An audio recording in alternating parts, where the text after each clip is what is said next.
मम एतद् दुर्लभम मन्ये उत्तम श्लोक दर्शनम विषयात्मना यथा ब्रह्म कीर्तनम शूद्र जन्मनः। मम एतद् दुर्लभम मन्ये उत्तम श्लोक दर्शनम। मैं मानता हूँ कि भगवान उत्तम श्लोक का दर्शन करना बहुत बहुत दुर्लभ बात है। और वो भी किसके लिए दुर्लभ? विषय आत्मनो, मेरे जैसे व्यक्ति के लिए जो विषय में भोगों में पड़ा हुआ था, ऐसे व्यक्ति के लिए भगवान उत्तम श्लोक का दर्शन करना ये बड़ी दुर्लभ बात है। ये उतना ही दुर्लभ है जैसे ब्रह्म कीर्तनम शूद्र जन्मना। किसी ने शूद्र कुल में जन्म लिया है और उसे वेद पढ़ने का अधिकार प्राप्त हो जाए, कितना दुर्लभ है, सरलता से नहीं होता है। उसी प्रकार से जिस प्रकार से एक शूद्र कुल में जन्म लिए व्यक्ति के लिए वेद पढ़ना दुर्लभ है, मेरे लिए भी भगवान कृष्ण का दर्शन करना दुर्लभ है, क्योंकि मैं विषय आत्मना, मेरा चित्त पूरा विषय में आविष्ट है। तो सेम श्लोक हमारे कॉन्टेक्स्ट में भी लग सकता है कि मम एतद् दुर्लभम मन्ये उत्तम श्लोक दर्शनम। ऐसा कि इस्कॉन में आना कितना दुर्लभ था, वो भी हमारे ऐसे विषय आत्मना, विषय में पड़े हुए व्यक्ति के लिए। तो इस प्रकार से कि जो हम इस्कॉन में हैं, यही हमारी मानता है। ऐसे कभी कभी बताया जाता है, जैसे मान लीजिए जैसे चंद्रमा है, तो चंद्रमा का तेज कहाँ से आता है? सूर्य से आता है। चंद्रमा का अपना खुद का तेज नहीं होता है, ऐसा विज्ञान का मानना है, अगर विज्ञान की दृष्टि से चले तो इस प्रकार चंद्रमा का खुद का तेज नहीं होता, वो तेज सूर्य से लेकर के देता है। उसी प्रकार से पर्सनली हमारा कोई क्रेडिट नहीं है। हम इस्कॉन में है तो रूपा जी से जो तेज निकल रहा है उस तेज को केवल रिफ्लेक्ट कर रहे हैं, हमारा पर्सनल तेज नहीं है। और यही हमारी मानता है कि हम इस्कॉन में हैं, हम प्रभु से जुड़े हुए हैं, है ना। जैसे मान लीजिए ये जो ये बोर्ड है, इसमें करंट आ रहा है, तो ये करंट क्यों आ रहा है? क्योंकि ये समहाउ ये पावर हाउस से जुड़ा हुआ है ना। आप लोग तो इलेक्ट्रिकल इंजीनियर अधिक जानते हैं तो क्योंकि इसका कनेक्शन है जिसमें करंट आ रहा है ना। अदरवाइज इस बोर्ड की कोई योग्यता नहीं है, क्योंकि इस बोर्ड के अंदर का जो सिस्टम है वो अल्टीमेटली कनेक्टेड है एक पूरे सिस्टम से, और परंपरा में जुड़ा हुआ है और उससे करंट आ रहा है। तो उसी तरीके से क्योंकि हम परंपरा में जुड़े हुए हैं, तो और प्रभुपाद जी की परंपरा में जुड़े हुए हैं, इस्कॉन के अंदर हम योगदान दे रहे हैं, तो अगर कुछ प्रतीत होता है हमारे अंदर करंट, सो कॉल्ड भक्ति का करंट, तो वो क्यों है? क्योंकि हम प्रभुपाद जी से जुड़े हुए हैं। अगर ना जुड़े हुए हों, ऐसे ही एक बोर्ड हो लेकिन उसका कनेक्शन ना हो पावर हाउस से, तो बाहर से वायरिंग ना हो सिस्टम, तो दिखने में बिल्कुल ऐसे ही होगा, तो करंट मारेगा। तो अब इस्कॉन से हम जुड़े हैं, तो प्रभु ने बताया था कि मैं कैसे जुड़ा, इस विषय में बताऊं, कैसे मैं उज्जैन आ टपका और कैसे हमारे सौभाग्य को उदय हो गया। तो मुझे बताने में अच्छा लगता है, अपनी स्टोरी बताना कौन नहीं चाहता हर व्यक्ति चाहता है कि अपनी स्टोरी बताए, सबके पास अपनी अपनी स्टोरी है बताने के लिए। और ये मेरा फेवरेट हॉबी भी है, मैं भक्तों से पूछना भी पसंद करता हूँ। मैं अभी कलकत्ता मायापुर से आ रहा था, तो कोलकाता रेलवे स्टेशन पे एक डिवोटी मुझे प्रसाद देने आया, वो भी 10th क्लास का था बच्चा तो वो प्रसाद देने के लिए आया, तो बड़ा एंथुसियास्टिक भक्त लग रहा था। तो मैंने उससे पूछा तुम कैसे इस्कॉन में आए और क्या करना चाहते हो, तो उसको रिकॉर्ड कर लिया। तो बड़ा उत्साही भक्त था, छोटा सा बच्चा लेकिन बहुत उत्साही, कि हम ऐसे रथ यात्रा में जा रहे थे, हम क्रिकेट के शौकीन थे, तो बैट खरीदने के लिए गए थे, वहीं से रथ यात्रा निकल रही थी, तो हम समाओ रथ यात्रा में पहुंच गए। हमने कहा ये क्या हो रहा है? फिर वहाँ हमने किसी प्रभु जी से पूछा, तो उन्होंने हमको बताया, समझाया, तब से हम जुड़ गए। बोले प्रभु जी हम बहुत नॉनवेज खाते थे और पता नहीं सब गलत काम करते थे, लेकिन प्रभु जी की कृपा हो गई, रूपा जी की कृपा हो गई। बड़े उत्साह के साथ बोल रहे हैं, और हम आगे चल के इसको दीक्षा लेना चाहते हैं, हम फुल टाइम ज्वाइन करना चाहते हैं। और मतलब इस तरीके छोटा सा बच्चा, मेरे को इतना अच्छा लगा, तो मैं कहा रुक भैया, अब मैं मोबाइल लिया तो फिर से मैं रिकॉर्ड बोलना, मैं फिर रिकॉर्ड करूँगा। फिर मैं रिकॉर्ड किया तो अलग अलग भक्तों की जो मतलब स्टोरी है यूनिक है। मैं जब जॉब करता था गुड़गांव में, तो ऑफिस में बैठ करके मैं यही पढ़ता था। उस समय इस्कॉन डिजायर ट्री में वीडियोस के अलावा ब्लॉग्स भी थे, मुझे एग्जैक्टली अभी वो पता नहीं कहाँ पे है, जहाँ पे how I came in Krishna consciousness. तो बड़ी अच्छे से मतलब बहुत सारी स्टोरीज है भक्त लोग की, तो स्टोरी सुन सुन के पढ़ पढ़ के बड़ा आनंद लगता था कि कैसे हर भक्त का अपना यूनिक स्टोरी। इससे हम देखते हैं ना भगवान की लीला अनंत है, भगवान अपने भक्तों के साथ अनंत प्रकार से रेसिप्रोकेट करते हैं। तो कैसे रेसिप्रोकेट करते हैं? हर भक्त का अपना स्टोरी है। जैसे कोई व्यक्ति किसी को हमने सुना है बुक डिस्ट्रीब्यूटर से स्टोरी, ये 2 फ्लैट थे आमने सामने, है ना, तो एक व्यक्ति को किसी ने गीता दी, बोली ये क्या है, फेंक दिया उसने। हाँ, और सामने एक व्यक्ति था, वो चाहता था भगवान मुझे मार्ग दिखा दो, ऐसा किया और सीधा हाथ में गीता। तो ये अचंभा नहीं लगता सुनकर कि ये स्वाभाविक है, भगवान किसके साथ कैसे कब रेसिप्रोकेट करेंगे, किसके जीवन में कब उसके भाग्य का उदय होगा, भगवान कब कृपा दृष्टि देंगे। तो ये मतलब अचिंत्य है, ये चिंतन से परे है। भगवान को बोलते हैं अच्युत। क्यों बोलते हैं अच्युत? अच्युत शब्द का अर्थ क्या होता है? नहीं पता? अच्युत भगवान का एक नाम है अच्युत।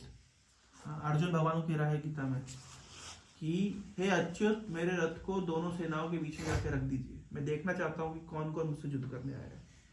तो वहां पे अर्जुन ने अच्युत शब्द क्यों बोला? क्या लगता है कि हे अच्युत बोल सकते, हे कृष्ण मेरे रथ को दोनों सेनाओं के बीच में रख दीजिए, हे गोविंद मेरे रथ को दोनों सेनाओं के बीच में रख दीजिए, वहां अच्युत क्यों बोला? भगवान का जो नाम होता है भगवत गीता में जहां जहां जो नाम दिए उसका एक अर्थ है ना। जैसे अर्जुन को देख करके मधुसूदन मुस्कुराए, 2nd चैप्टर में है, क्या श्लोक है? संजय ने कहा, संजय वाच, मुझे भी श्लोक याद नहीं आ रहा, गीता दीजिए इंग्लिश है कोई भी, हाँ इंग्लिश दीजिए। मधुसूदन कुतस्त्वा कश्मलमिदं विश्वे संपुस्थितम् अनार्यजुष्टम सर्वं कीर्तिकरं। भगवान ने, ये अर्जुन ने, संजय ने कहा, कम तथा कृपया विष्टम अश्रुपूर्ण कुलेक्षणम विषीदन्तमिदं वाक्यम उवाच मधुसूदन। मधुसूदन, तो मधुसूदन शब्द क्यों आया? तो इससे क्या प्रभुपाद जी ने कनेक्ट किया? भगवान का नाम है मधुसूदन। तो भगवान जिस प्रकार आपने मधु नामक असुर का वध किया, हमारे हृदय में भी बहुत सारे संशय नामक असुर हैं। आपने जैसे मधु का वध किया, हमारे हृदय में जितने संशय उनका भी वध कर दीजिए। तो भगवत गीता में जहां पे जो श्लोक में जहां पे जो नाम दिया है उसके पीछे एक अर्थ है। जैसे एक एग्जांपल देता हूं आप लोगों को, समय है ना आप लोग के पास? समय है। इस प्रो कल की क्लास बोले थे, मैं प्रो संडे करते हैं। तो जैसे अर्जुन को भगवान कह रहे हैं देहिनोस्मिन् यथा देहे, उसके नेक्स्ट श्लोक है मात्रा स्पर्शस्तु कौन्तेय शीतोष्ण सुख दुःखदा आगम अपाइनो अनित्य तान् तितिक्षस्व भारत। इस श्लोक में एक बार अर्जुन को भारत बोल रहे हैं और एक बार पार्थ। मात्रा स्पर्श कौन्तेय, एक बार कौन्तेय बोल रहे हैं और एक बार भारत बोल रहे हैं। क्यों ऐसा बोल रहे हैं भगवान? इसका भी अर्थ है, क्यों ये नाम लिए अर्जुन? कई नाम, अर्जुन क्यों नहीं बोल रहे, सब्यसाची क्यों नहीं बोल रहे, लेकिन वहां पे कौन्तेय और भारत क्यों ऐसा बोल रहे हैं? तो बताना चाह रहे हैं कि मात्रा स्पर्शस्तु कौन्तेय शीतोष्ण सुख दुःखदा।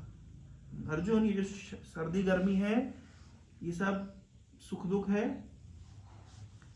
इनको टॉलरेट करना सीखो। तान् तितिक्षस्व, टॉलरेट करो। कौन्तेय बोल के क्या बता रहे हैं कि तुम्हारी मां ने जितना टॉलरेट किया है दुखों को, कष्टों को, उतना तो मैं टॉलरेट करने के लिए नहीं कह रहा हूं। जब तुमको कितनी बार मारने का प्रयास किया गया, कितनी बार तुम्हें घर से बेदखल कर दिया गया, तुम्हारी पत्नी का चीर हरण करने का प्रयास किया गया, कई कई तरीके से तुमको टॉर्चर किया गया, लेकिन जब बच्चों को जीवन में कष्ट आता है तो बच्चे जितना कष्ट का अनुभव करते हैं उससे अधिक उनकी मां कष्ट का अनुभव करती है। तो फिर भी तो कुंती ने सहन किया, तो इसलिए तुम भी सहन करो, कौन्तेय। और भारत क्यों बोल रहे हैं? अरे अर्जुन, तुम भरत वंशी हो, तुम महाराज भरत के वंशी हो, तो एक बहुत बड़े समृद्ध कुल से आए हो। अगर तुम सहन नहीं करोगे तो फिर तुम्हारे कुल के लिए निंदा होगी। इतने महान कुल के व्यक्ति को चाहिए कि सहनशील बने। तो भगवान मानो उसको याद दिला रहे हैं, हाँ, कि आप रघुवंशी हैं, समझ रहे हैं? आप अगर झूठ बोले, मान लीजिए आपने झूठ बोला, तो लोग क्या बोलेंगे? बताइए, ये रघुवंशी है। अरे आप रघुवंशी हैं, रघुकुल रीत सदा चली आई, प्राण जाए पर वचन न जाए। तो आपको आपके कुल का नाम याद दिला करके कोई व्यक्ति समझ रहे हैं? तो कुल का नाम याद दिलाने से अर्थ क्या होता है? केवल आपको आपका लीनेज याद दिला रहे हैं कि भाई देखो। तो उसी प्रकार से यहाँ पे गीता में जहां जो नाम है, तो अच्युत शब्द का अर्थ होता है, जहां कृष्ण को अर्जुन कह रहे हैं कि हे अच्युत, मेरे रथों को दोनों सेनाओं के बीच में रख दीजिए। तो अच्युत शब्द का अर्थ होता है जो अपनी स्थिति से कभी नीचे नहीं गिरता, च्युत नहीं होता, वो कहते हैं अच्युत। तो अर्जुन यहाँ पे कृष्ण को आदेश दे रहा है कि आप क्या करिए, मेरे रथ को दोनों सेनाओं के बीच में रखिए। मतलब मान लीजिए अर्जुन अपने ड्राइवर को बोल रहा है, पर कृष्ण ड्राइवर नहीं है। अच्युत बोल करके क्या बोलना चाह रहे हैं कि यद्यपि हे कृष्ण, मैं आपको आदेश दे रहा हूं, लेकिन आप ड्राइवर नहीं है, आप अच्युत हैं, आप भगवान हैं। आप भगवान थे, भगवान है, भगवान रहेंगे, लेकिन आप अपने भक्त पे कृपा करने के लिए एक ड्राइवर की तरह एक्ट कर रहे हैं। समझ रहे? आप ड्राइवर नहीं है, लेकिन आप अभी एक ड्राइवर की भूमिका निभा रहे हैं, इससे है ना, अपने भक्त पे कृपा करने के लिए। तो अच्युत बोल के अर्जुन क्या कह रहा है कि आप ड्राइवर नहीं, आप भगवान ही हैं, आप भगवान की स्थिति से नीचे नहीं गिरे। और अच्युत का दूसरा अर्थ होता है जो भगवान अपने भक्त पे कृपा करने से कभी च्युत नहीं होते, मतलब कभी कृपा करने से चूकते नहीं है, इसलिए कहते हैं अच्युत। इसलिए भगवान का नाम है जो भगवान अपने भक्त पे कृपा करने से कभी चूकते नहीं है, उन भगवान को कहते हैं अच्युत। तो भगवान है अच्युत, जो अपने भक्तों पे कृपा करने से कभी चूकते नहीं है। तो हर भक्त पे कब, कैसे, कहां कृपा करते हैं, ये डायनेमिक्स समझना कठिन है। इसके लिए कोई मतलब कोई बोलते ना, कोई पक्का मेथड नहीं है कि मैं अगरबत्ती को 3 बार ऐसे घुमाऊंगा, 2 बार ऐसे घुमाऊंगा, नारियल को ऐसे फोड़ूंगा तो भगवान कृपा कर देंगे। वो कब, कहां, कैसे, किस पर कृपा करेंगे, वो इनकंसीवेबल है, अचिंत्य है, हमारे चिंतन से, हमारे सोच से परे है। तो इसलिए भक्तों के रियलाइजेशन सुनना बड़ा ही मतलब इंटरेस्टिंग होता है, ये हमारी भक्ति में फेथ बढ़ाता है। इसलिए तो भागवतम में व्यासदेव नारद मुनि से पूछ रहे हैं कि आप कैसे भक्त बने, थोड़ा आपका इतिहास बताइए। तो नारद मुनि बता रहे हैं, मैं दासी पुत्र था, हमारे घर में इस प्रकार से साधु लोग आते थे, हमारी माँ उनकी सेवा करती थी और उनका मैं उपदेश लेता था, उनसे हरि कथा सुनता था, इस प्रकार से मैं भक्त बन गया। तो नारद मुनि का ये उपाख्यान क्यों लिखा गया भागवत में? नारद मुनि का रियलाइजेशन, नारद मुनि कैसे भक्त बने। तो इससे क्या होता है कि हमारे मन में मतलब भक्ति के प्रति दृढ़ निश्चय बढ़ता है। तो भक्तों के अनुभव सुनने से, पढ़ने से, प्रभुपाद जी की बायोग्राफी पढ़ने से आपका भक्ति के प्रति उत्साह और बढ़ेगा। पढ़ रहे हैं आप लोग प्रभुपाद नाम में? प्रभुपाद जी की जीवनी को सुनने पढ़ने से बहुत आनंद मिलता है। कैसे भगवान अपने भक्त के साथ आदान प्रदान करते हैं, रेसिप्रोकेट करते हैं, कैसे भगवान अपने भक्तों को समय समय में मार्गदर्शन देते हैं, कैसे भगवान जैसे कभी कभी अपने भक्तों को कठिन स्थिति में डालते हैं। जब भगवान अपने भक्तों को कठिन स्थिति में डालते हैं तो उस समय भक्त का मनोभाव कैसा होता है। जैसे मान लीजिए पिताजी हैं, अपने छोटे से बच्चे को ऊपर उठाएंगे, ऐसे फेंकेंगे, तो बच्चा क्या करता है? बच्चा हंसता है। क्यों हंसता है? उसको पता है पिताजी ये कैच कर लेंगे, वो रोता नहीं है। तो उसी प्रकार से भगवान जब अपने भक्तों को कष्ट देते हैं तो भक्त जानता है कि जो मेरे जीवन में कष्ट आया है कि भगवान की एक विशेष कृपा है, भगवान मेरे साथ रेसिप्रोकेट कर रहे हैं, ये रेसिप्रोकेशन है। एक सामान्य व्यक्ति के जीवन में जब कष्ट आता है तो वो निराश हो जाता है, हताश हो जाता है, उत्साहहीन हो जाता है, अकर्मण्य हो जाता है। लेकिन भक्त के जीवन में जब समस्या आती है तो तुरंत समझ जाता है कि भगवान का निश्चित रूप से कोई नया प्लान है, ये नया गेम खेल रहे हैं मेरे साथ, ये नई लीला चल रही है। तो ऐसा नहीं केवल शास्त्रों के पन्ने में लीला हो रही है, हर भक्त के साथ भगवान आदान प्रदान करते हैं। इसलिए भगवान की लीला को नित्य लीला कहते हैं, वो नित्य चल रही है। केवल नहीं है कि भागवतम में लिखी हुई लीलाएं ही चल रही है, भगवान हर भक्त के साथ, हर इंडिविजुअल से अलग अलग प्रकार की लीला कर रहे हैं। तो ये एप्रिशिएट अपने जीवन में भगवान कैसे हस्तक्षेप कर रहे हैं इसको देखना चाहिए, और दूसरे के जीवन में भगवान कैसे हस्तक्षेप कर रहे हैं, कैसे रेसिप्रोकेट कर रहे हैं, ये भी देखना चाहिए। तो इस तरीके से भगवान के प्रति जो है प्रेम का विनिमय बढ़ता है, रेसिप्रोकेशन बढ़ता है। तो संक्षेप में बताऊंगा कि मैं इस्कॉन में कैसे जुड़ा। तो अभी कुछ दिन पहले मैं नागपुर गया था, एक्चुअली छिंदवाड़ा गया था, वहाँ पे 2-3 दिन के लिए प्रोग्राम था। तो वहाँ से क्योंकि बसों की हड़ताल थी तो वापस नहीं आ पा रहा था, तो फिर वहाँ से मैं नागपुर गया। तो वहाँ से फिर ट्रेन पकड़ करके आया। तो नागपुर में कुछ ग्रुप ऑफ स्टूडेंट्स खड़े हुए थे। तो वो कहाँ पढ़ाई कर रहे थे? वो पढ़ाई कर रहे थे LNIT करके college, Lakshmi Narayan institute of technology, government college है और केमिकल इंजीनियरिंग के लिए काफ़ी अच्छा कॉलेज माना गया है। तो मुझे तुरंत ध्यान आया कि देखिए भगवान का कैसे रेसिप्रोकेशन होता है। मैं आके अपने पिताजी को बताया। मेरे पिताजी बहुत लिबरल है, हम लोग पंजाबी फैमिली से, इज़ वेरी लिबरल, जो करना है जैसा करना है मतलब पंजाबी लिबरल होते हैं, पता है आपको ये बात? और बाप बेटा साथ में बैठ करके दारू पियेंगे इतने लिबरल होते हैं। तो हमारे पिताजी काफ़ी लिबरल है। तो मुझे ध्यान है कि जब 12th स्टैंडर्ड के बाद में जब कॉलेज के फॉर्म्स भर रहे थे अलग अलग कॉलेजेस के, तो मेरा IIIT एनीवे बिगड़ ही गया था। IIT का तो खैर क्वेश्चन ही नहीं था, टाइम पास कर रहे थे उस समय। तो मैं पिताजी से रिक्वेस्ट किया कि ऐसे ही मतलब कि नागपुर का एक अच्छा कॉलेज है, मैं फॉर्म भर देता हूँ। मतलब पहले से प्लान कर भरूंगा पर नहीं भरा, या कभी इस तरह इंट्यूशन नहीं लगा कि भरना चाहिए। फिर लास्ट मोमेंट पे मुझे लगा नहीं भरना चाहिए, और एक ही दिन बचा था। तो एक ही दिन बचा था तो मुझे वो हार्ड कॉपी भेजना था वहाँ पे। तो एक ही दिन में हार्ड कॉपी कैसे जाती? मैं पिताजी से रिक्वेस्ट किया कि कल लास्ट डे है और भोपाल से अगर मैं 6 बजे की सुबह ट्रेन पकड़ूंगा तो आराम से मैं 12 बजे तक 6 घंटे में पहुँच जाऊँगा। तो शाम तक चलता है एडमिशन प्रोसेस, तो मैं उस कॉलेज का फॉर्म भर सकता हूँ। जनरली हमारे पिताजी क्योंकि हमेशा लिबरल रहे हैं, हमेशा कभी मना नहीं किए। उस पर्टिकुलर मोमेंट में, उस पर्टिकुलर दिन में मना नहीं जाना। अब मैंने कहा बहुत रिक्वेस्ट किया, नहीं, क्वेश्चन ही नहीं, सवाल ही नहीं उठता। मतलब मेरा जीवन का अनुभव है कि कभी ऐसा नहीं हुआ कि मैं इतनी बार जिद किया और पिताजी नहीं माने हो, कभी नहीं हुआ। लेकिन उस पर्टिकुलर मोमेंट में पता नहीं पिताजी को क्या अंदर से प्रेरणा है कि बिल्कुल ही नहीं जाने दिए, क्वेश्चन ही नहीं उठता, और मैं समहाउ वो फॉर्म भरने नहीं गया है। और जब AIEEE के मेरे मार्क्स जो आए थे तो उसमें वो कॉलेज मुझे बहुत इजीली मिल रहा था, मतलब वहीं से शुरू हो रहा था। मतलब मेरे मार्क्स से कम मार्क्स वालों को भी मिल जाता। जदुबी का अच्छा कॉलेज था, उसका पैकेज भी मतलब अच्छी कंपनीज, कोका कोला, मतलब हिंदुस्तान यूनिलीवर, इस तरह अच्छी कंपनीज प्लेसमेंट देती है, 20-25 लाख का पैकेज भी देती है। लेकिन समहाउ मुझे पिताजी अलाउ नहीं किए, और उस दिन मैं उस कॉलेज में एडमिशन लेने के लिए नहीं जा पाया। अब मैं जो 10 साल के बाद में रिफ्लेक्ट कर रहा हूँ, 12-15 साल के बाद में, कि मुझे वो जो कॉलेज में नहीं एडमिशन मिला है उसके पीछे कितना बड़ा भगवान का प्लान था ना, कि मुझे समहाउ उज्जैन में प्रकट होना था। तो हमारा घर एक्चुअली भोपाल में है। तो भगवान का ऐसा आयोजन 12th स्टैंडर्ड के बाद, एक्चुअली 10th स्टैंडर्ड के बाद में हम क्या सब्जेक्ट लेंगे ये डिसाइड नहीं कर पा रहे थे।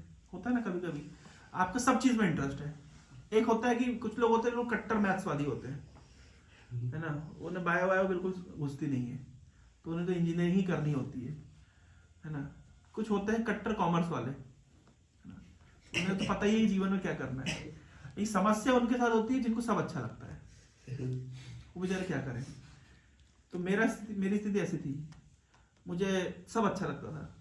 मैं सोचता था हाँ मैथमेटिक्स भी अच्छा है, बायोलॉजी भी अच्छा है, पर फिर सोचता था अगर मैथमेटिक्स लेंगे तो इंजीनियरिंग करेंगे, बायोलॉजी, लेकिन मैथ्स और बायो दोनों चलाना बड़ा मुश्किल होता है। हमने सुना है हमारे सीनियर जिनने दोनों लिए बड़े समस्या में है, क्योंकि दोनों कोर ब्रांचेज हैं। फिर कॉमर्स भी अच्छा है, पिताजी का बिजनेस भी है, उसमें भी योगदान दे लेंगे और वो भी अच्छा लगता है।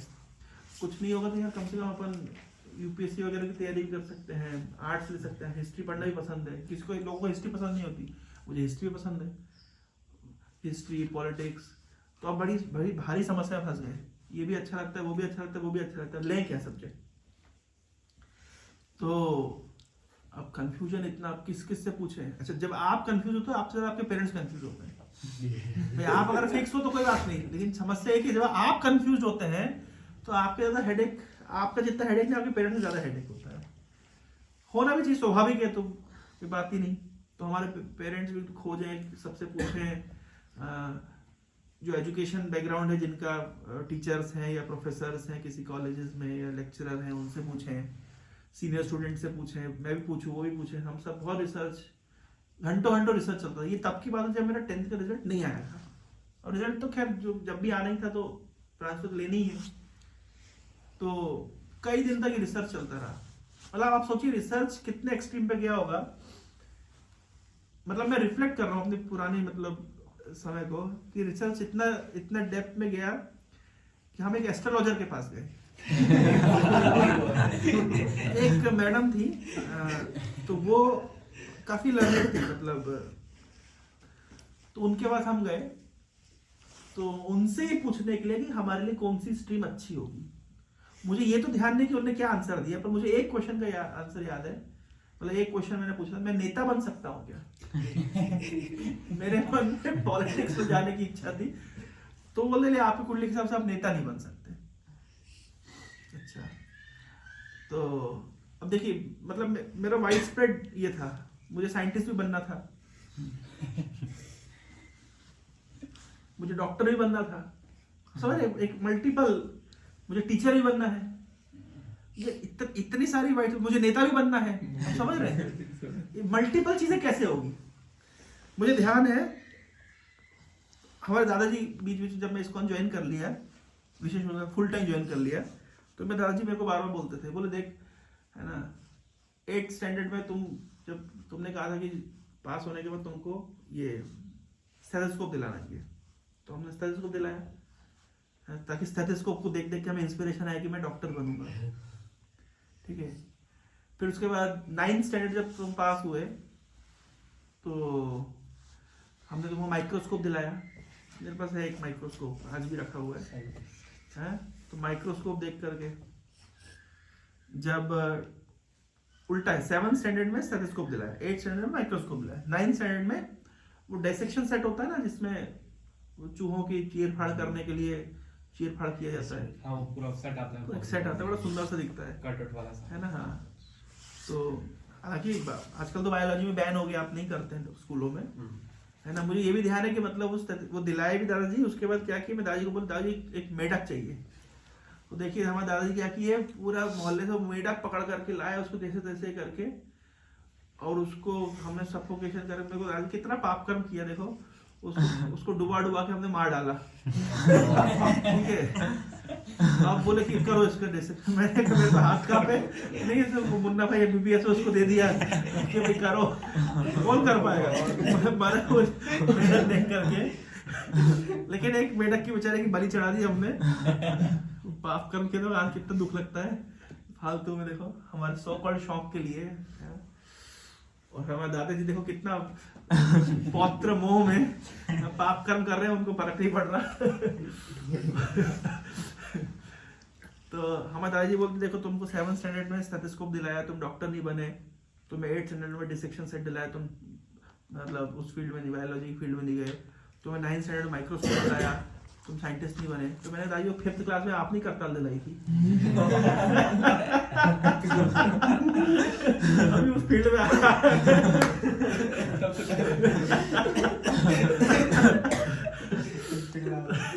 तो अभी देखिए, मतलब हम एस्ट्रोलॉजर से पूछ रहे हैं कि हमारे लिए कौन सी फील्ड अच्छी होगी, मतलब इतना कंफ्यूजन था। तो फिर मुझे ध्यान आया, फिर मतलब मैं 12th का रिजल्ट लेने के लिए गया था, तो उस समय में इसे इंटरनेट तो कॉन्सेप्ट नहीं था घरों में, तो रिजल्ट लेने के लिए जाया करते थे कैफे में। तो उस दिन जिस दिन 12th का रिजल्ट आया था, और 10th का उसी दिन 12th का रिजल्ट भी आया था। तो एक स्टूडेंट हमारे घर के पास में, वो 12th पास आउट था, मतलब 12th का रिजल्ट लेने आया था, तो उसकी एक ब्रांच थी बायोटेक्नोलॉजी, और मुझे नहीं पता था कि बायोटेक्नोलॉजी करके भी कोई ब्रांच होती है। लेकिन जैसे ही मैंने देखा बायोटेक्नोलॉजी, तुरंत मतलब अंदर से मतलब आवाज आई, बस ले लो, खत्म, यही लेना है। मतलब अंदर से जैसे आवाज आती है ना, कभी कभी क्या होता है कि ऐसा शास्त्र में भी लिखा गया, बात सुना भी है कि जब कभी कभी क्या होता है कंफ्यूजन में होते हैं बहुत ज्यादा, लेकिन क्या होता है कि बाहर का सिग्नल और अंदर का सिग्नल जब मैच हो जाए, फ्रीक्वेंसी उसकी हार्मनी में आ जाए, तो समझिए वही परफेक्ट डिसीजन है। तो उस समय ऐसे ही हो, बाहर से देखा वो ब्रांच और अंदर से आवाज है, बस मेरे को पता ही नहीं था उससे पहले मेरा कोई एक्सपीरियंस बैड। तो मैंने कहा कौन से स्कूल में है, बोले यहाँ पे दूसरे स्कूल में। मैं पहले दूसरे स्कूल में पढ़ता था, उन्होंने बताया दूसरे स्कूल में ये ब्रांच। मैंने कहा अच्छा, बायोटेक्नोलॉजी नाम सुन के अच्छा लग रहा है। तो मेरे मन की इच्छा भी पूरी हो गई कि मैथ्स भी रहेगा और ऑप्शनल बायोटेक भी रहेगा, तो बायो का भी वो मिल गया और टेक का भी वो मिल गया। तो एक और biotech it's not pure biology, और बायोलॉजी में सबसे इंटरेस्टिंग पोर्शन होता है जेनेटिक्स, वो उसमें है डीएनए आरएनए, समझ रहे, ये सब सुन के ही अच्छा लगता है। शक्तिमान जैसे क्लोन बनाएंगे, शक्तिमान क्लोन आता था कि वैसे हमको लगता था क्लोनिंग वैसे ही होता है कि मतलब एक दूसरे के ऊपर एक आदमी खड़ा कर देंगे, ऐसा कुछ नहीं होता है, सब मिथ है। लेकिन जो माइंड के अंदर कॉन्सेप्शन था कि हाँ उसमें डीएनए होता है, आरएनए होता है, ऐसा होता है, ऐसा होता है, जो फॉरेंसिक साइंस होता है ना, कि आपने फिंगरप्रिंट की स्टडी होती है, तो ये सब बायोटेक के अंदर जो पढ़ाया जाता है। तो ये हमारा परसेप्शन था और समहाउ वो, तो मैंने पूछा कौन से स्कूल में, बोले इधर वाले स्कूल में। तो मैं अपने जाके पेरेंट्स को बताया कि ऐसा ऐसा एक ब्रांच है, और हमारे पेरेंट्स एज यूजुअल काफी लिबरल हुए, ठीक है देख लेते हैं, जाकर बात की, स्कूल में हमने एडमिशन ले लिया। तो बायोटेक मेरे पास 2 साल वो सब्जेक्ट था और मैंने उसको पढ़ा था। तो मेरा भविष्य बनाने का भी सपना बायोटेक में ही था कि मैं भविष्य बायोटेक में करूंगा।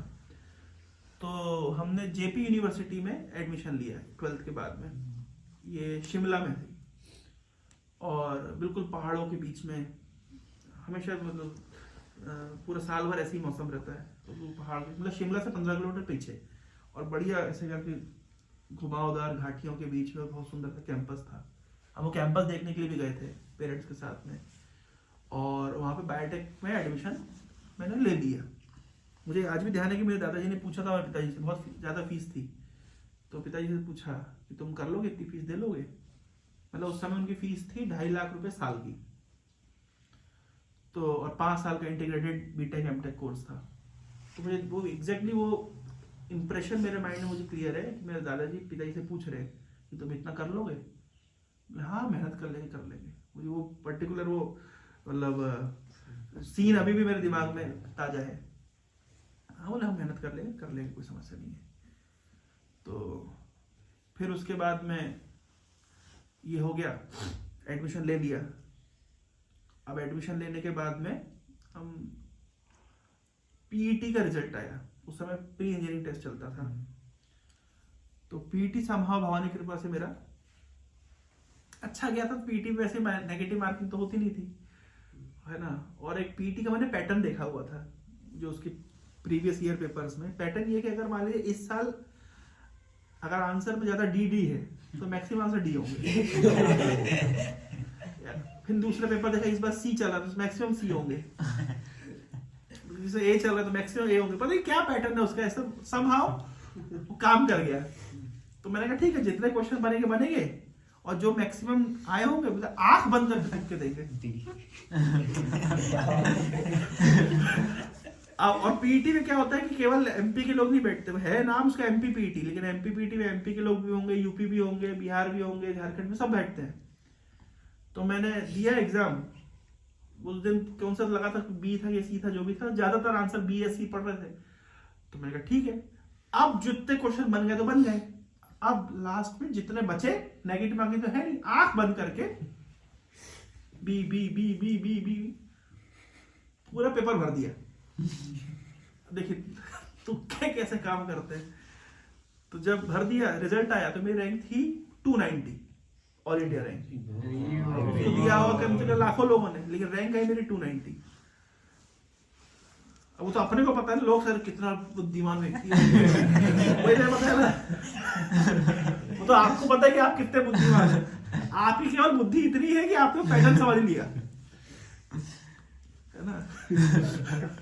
हमारी बुद्धि केवल इतनी कि मिसकॉल में आ गई। सेम बात, कोई अगर आपको बोले कि आप बहुत बड़े प्रचारक है और ये है वो है, ग्लोरीफाई करे, तो अपने को पता है कि हमारा केवल एक ग्लोरी है, क्या सही जगह बोल्ट फिट हो गया हमारा। तो तुक्के फिट हो गए। पीटी में अच्छा रिजल्ट आ गया तो अब एमपी के सारे कॉलेज मिल रहे हैं, जिसमें एसजीएस आईटीएस उस समय का टॉप था भी क्या है, एसजीएस आईटीएस है, तो एसजीएस आईटीएस भी मिल रहा है, सब मिल रहे हैं। और जो ब्रांच चाहिए, मुंह बोली ब्रांच, सीएससी, उसमें मैकेनिकल क्रेज था, मैकेनिकल जो मिलेगा। तो पर मैंने क्योंकि बायोटेक्नोलॉजी में एडमिशन ऑलरेडी ले चुका हूँ, अब पीटी में रिजल्ट आ गया तो अब मैंने देखा भाई देख लेता अपन इधर पे क्या क्या कॉलेज है। तो देखा बायोटेक से संबंधित आसपास की ब्रांच है केमिकल, ऐसा मेरा मानना था, कुछ केमिकल पास की ब्रांच नहीं है, लेकिन ऐसा हमारा परसेप्शन था। तो मैंने एक काम करते हैं, अब यहाँ तो अच्छे कॉलेज मिल ही जाएगा, तो अपन केमिकल में एडमिशन ले लेते हैं और बाद में फिर पोस्ट ग्रेजुएशन के लिए बायोटेक पकड़ लेंगे। दूसरी बात, सरकारी कॉलेज मिल जाएगा, वो 2.5 लाख रुपए साल है, 25,000 रुपए साल है, अभी कितना है, 25 अभी 25 है, 23 यही है ना। तो मैंने कहा पिताजी का पैसा ही बचेगा। अच्छा, उस पे भी 2 कॉलेज में था केमिकल, उस समय प्राइवेट कॉलेज में नहीं था, गवर्नमेंट कॉलेज में। एक तो ग्वालियर में MITS में था और एक उज्जैन में था। तो मैं ग्वालियर गया पहले तो देखने के लिए कॉलेज कैसा है। तो ग्वालियर गया तो पहले तो ग्वालियर का मौसम, हे भगवान, बड़ी बोरिंग सा मौसम है, मतलब उमस उमस सी लग रही थी, गर्मी गर्मी सी, मजा नहीं आया। वो समझ नहीं आया, बीच शहर में कॉलेज है और धुआं धक्कड़ हो रहा है और मौसम भी अच्छा नहीं, और somehow मतलब काम नहीं किया।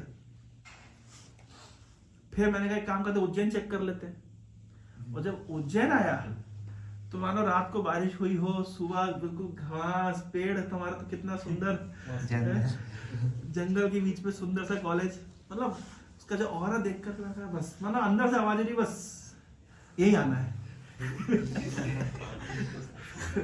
रात भर मुझे ध्यान है हमारे फ्रेंड्स के साथ में, मैं जनरल डब्बे में बैठ करके हम लोग आए थे। फिर सुबह सुबह महाकाल जी का दर्शन किया था, शिप्रा में स्नान किया था, और उसके बाद में फिर कॉलेज देखने के लिए आए। तो कॉलेज जब देखा तो पहली बार में लोग पहली नजर में प्यार हो गया। कॉलेज से नहीं, वो एनवायरनमेंट ही इतना अच्छा है somehow, मतलब क्योंकि मैं ग्वालियर देख करके आया था, तो भीड़ भड़ाके में और धुआंधार और इतना गर्मी, यहाँ का मौसम भी सूट कर गया, पेड़ भी सूट कर गए, घास भी सूट कर, कॉलेज भी अच्छा लगा, नहीं एडमिशन ले लेते हैं। तो somehow मैं आई लैंडेड हियर इस तरीके से। तो अभी मैं जब रिफ्लेक्ट करता हूँ पीछे, वो डॉट्स मिलाते हैं, तो सही बात है, भगवान क्या आयोजन है, कहाँ से शिमला से घुमा करके और एसजीएस साइड। मैं जब एडमिशन ले रहा हूँ तो लोग बोल रहे अरे आप यहाँ पे क्यों ले रहे हैं एडमिशन, इतना अच्छे से कॉलेज पढ़े। तो पिताजी छाती चौड़ी हो जाए, हाँ देखो हमारे लड़के को कैसे बोल रहे हैं, अच्छे रैंक आई है, हर पिता यही चाहता है, लेकिन केमिकल ब्रांच नहीं है एसजीएस आईटीएस में, इसलिए हम यहाँ ले रहे हैं। तो somehow मैं इधर पे पहुंच गया। जब पहुंच गया तो अब जब कॉलेज का मतलब कॉलेज के लिए मैं आया तो मुझे ध्यान है कॉलेज हमारा था, पहले क्लास थी हमारी 16 अगस्त 2011। अब डेट कैसे याद है, तो हमारे घर पे हम लोग बचपन से, मतलब आप समझ लीजिए मैं 7th 8th स्टैंडर्ड से ही हम लोग ये रिपब्लिक डे और इंडिपेंडेंस डे सेलिब्रेट करते थे।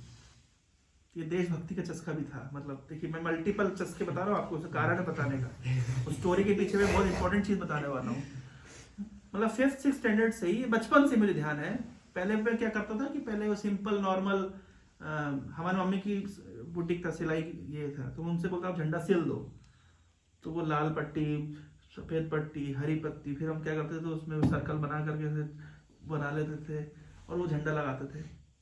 फिर उसके बाद में थोड़ा सा बड़े हो तो हमने पिताजी से रिक्वेस्ट किया कि हमको एक झंडा ला के दीजिए, तो बढ़िया खादी वाला झंडा ला कर पिताजी, इतना बड़ा झंडा, और उसका जो बढ़िया से हर साल हम सेलिब्रेट करते थे,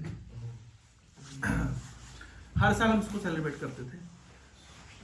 एक बहुत बड़ा फ्लैग पोल घर पे था, उसमें झंडा लगा देते, उसमें फूल वूल भर करके फिर खींचेंगे, फिर नेशनल एंथम होगा, देशभक्ति गीत बजेंगे, और फिर जो भी हमारे फ्रेंड्स को फिर मैं एक भाषण दूंगा। मतलब भाषण देने का चस्का पहले से था। एक हमारे दादाजी ने ठोक ठाक करके एक पोडियम बना दिया था, उसमें खड़े होकर मैं भाषण दूंगा, कुर्ता पजामा पहन करके, है ना। तो क्या बोलते थे भाषण में भगवान जाने। उस समय में ये फेसबुक इतना कल्चर नहीं था कि फोटो उसमें डाले, नहीं तो अभी फोटो होती, वो फोटो नहीं है, फोटो खींची हुई सारी फोटो लैपटॉप में थे, वो लैपटॉप भगवान जाने कहाँ गया, जो भी है। तो अभी वो अब मुझे ध्यान आ रहा है, मतलब पुरानी चीजें, तो इस तरह भाषण देते थे। तो तो 15 और जो भी आएगा फिर हमारे घर में फिर उसके बढ़िया छोले भटूरे होंगे, है ना, फीस्ट होगी, सब लोग खा पी करके मतलब देशभक्ति का मतलब माहौल, घर को सजाएंगे, झालर वालर लगाएंगे, रंगोलियां बनेगी, मतलब बहुत सुंदर पूरा घर भी करता था, मतलब मैं इस तरीके से, तो ये चस्का था। तो मैं क्या कहते 15 अगस्त 2011 को कार्यक्रम करने के बाद शाम को हमारे पिताजी हमको बाई कार छोड़ने के लिए आए यहाँ पे। उससे पहले पिताजी ने किसी से संपर्क करके एक कमरा हमको किराए पे, तृप्ति विहार में एक कमरा किराए पे हम ले चुके थे। तो मुझे डेट क्यों याद है कॉलेज के फर्स्ट डे की, क्योंकि मैं 15 अगस्त का कार्यक्रम कंप्लीट करने के बाद में आया था। 15 अगस्त की शाम का कार्यक्रम झंडा उतारने के बाद फोल्ड वोल्ड करके रखकर और फिर मैं उज्जैन आया था। तो अब जब पहले दिन कॉलेज पहुंचा, तो सरकारी कॉलेज है तो कहाँ पढ़ाई कितनी होती है, तो डे 1 से तो सब पहले दिन से तो ऐसे तो फर्स्ट हाफ में थोड़ी देर 2-1 क्लास लगी होगी, सेकंड हाफ छुट्टी। तो छुट्टी हो गई तो हमारे भोपाल में कोई अंकल थे, उन्होंने बताया था उज्जैन में बहुत अच्छा मंदिर है, वहां जाना, बड़ा मंदिर, सुंदर मंदिर। कौन सा मंदिर है ये हमको नहीं पता था। तो हमारी लैंडलॉर्ड जो आंटी है उनसे हमने पूछा कि, हमने कहा कि कोई यहाँ पे, ये फर्स्ट डे ऑफ कॉलेज 16 अगस्त की बता रहा हूँ मैं, कि बोले कि आप, मैंने पूछा कि यहाँ कोई अच्छा बड़ा सुंदर मंदिर है? बोले हाँ। मैं कौन सा? बोले ये पास में इस्कॉन का मंदिर है। मैंने कहा अच्छा, तो रास्ता कहाँ से? बोले ऐसे ऐसे। ठीक, फर्स्ट डे ऑफ कॉलेज। तो हम और हमारे एक मित्र, तो वो दोनों, हम दोनों पहले ही दिन कॉलेज के शाम को और इस्कॉन मंदिर पहुंच गए। और जब ऐसे इस्कॉन मंदिर पहुंचे तो इस्कॉन मंदिर तो अहो भाग्य, बड़ा सुंदर सा आरती देखी, किया। तो परिक्रमा जब लगा रहे थे तो वहां पे लिखा था गीता प्रचार विभाग। हाँ, अभी भी है। पत्राचार्य के माध्यम से आपको गीता में डिप्लोमा कराएंगे, मतलब बाय लेटर आप आंसर दे सकते हैं। मैंने कहा अच्छा गीता में डिप्लोमा, एक और डिग्री मिल जाएगी, बहुत बढ़िया। मतलब देखते ही मतलब दिल आ गया, मतलब करना है। फिर उसके बाद में तो हमने कहा कितना फीस है इसका? बोले आपको 200 रुपये देना है, इसमें आपको क्वेश्चंस मिलेंगे, गीता मिलेगी, आपको पढ़ के देना है। और हमने हिंदी गीता ली, क्योंकि हमने कहा कि इंग्लिश शायद हमको समझ ना आए, जबकि उल्टा था एक्चुअली, इंग्लिश ज़्यादा समझ आती है, हिंदी समझ नहीं आती। लेकिन हिंदी गीता हमने ले ली, वो भी हमारे पास 100 रुपये थे। तो हमारे अपने दोस्त को, तुम दे दो, हम तुम्हें जाके दे देंगे। तो उसने हमको 100 रुपये दिए, तो हमने तुरंत गीता ले ली, वो क्वेश्चंस ले लिए, और आज तक कंप्लीट नहीं किया वो कोर्स, हमने आज तक कंप्लीट नहीं किया है। और वो जो प्रभु जी वहां पे थे, उन्होंने हमसे बोला आपके पास 5 मिनट का समय है? मैंने कहा हाँ, क्यों नहीं। बोले बैठिए। वो 5 मिनट अभी तक चल रहा है, अभी तक खत्म नहीं हुआ है। बस उसे स्टो वो 5 मिनट का समय, वो अभी तक कंटिन्यूस। 5 मिनट में मतलब वो जो बातचीत हुई था हमारे, तो मतलब मान लीजिए खोया हुआ प्यार मिल गया हो, कहाँ खोज रहे थे। मतलब जैसी डिस्कशन शुरू हुआ तो इतना अच्छा लगे, फिर हमारे मन में बहुत जिज्ञासा है, बहुत सारे प्रश्न हैं।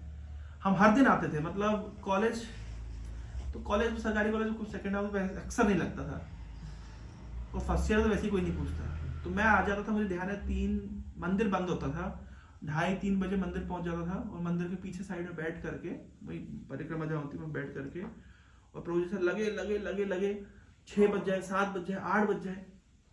मतलब उनने मुझको इतना समय दिया कि घंटों घंटों बैठ करके बस बहुत सारे जिज्ञासा, प्रश्न पूछ रहा हूँ, आंसर दे रहे। कभी कभी ऐसा होता था कि शाम को 4-5 बजे आया तो 10-10 बजे तक रुका हूँ, और कोई काम नहीं, मतलब केवल जाऊंगा, प्रभु जी सुनूंगा, वापस आऊंगा। इस तरीके से लगभग 6-7 महीना चला।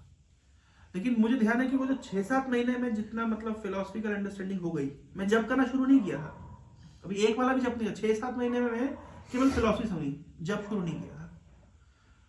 और बहुत सारे क्वेश्चन, अब मुझे एग्जैक्टली सारे क्वेश्चन तो ध्यान नहीं है, एक क्वेश्चन मुझे आज भी ध्यान है कि हमने पूछा था कि प्रभु जी एक्चुअली वैदिक साहित्य में शिव जी की क्या स्थिति है।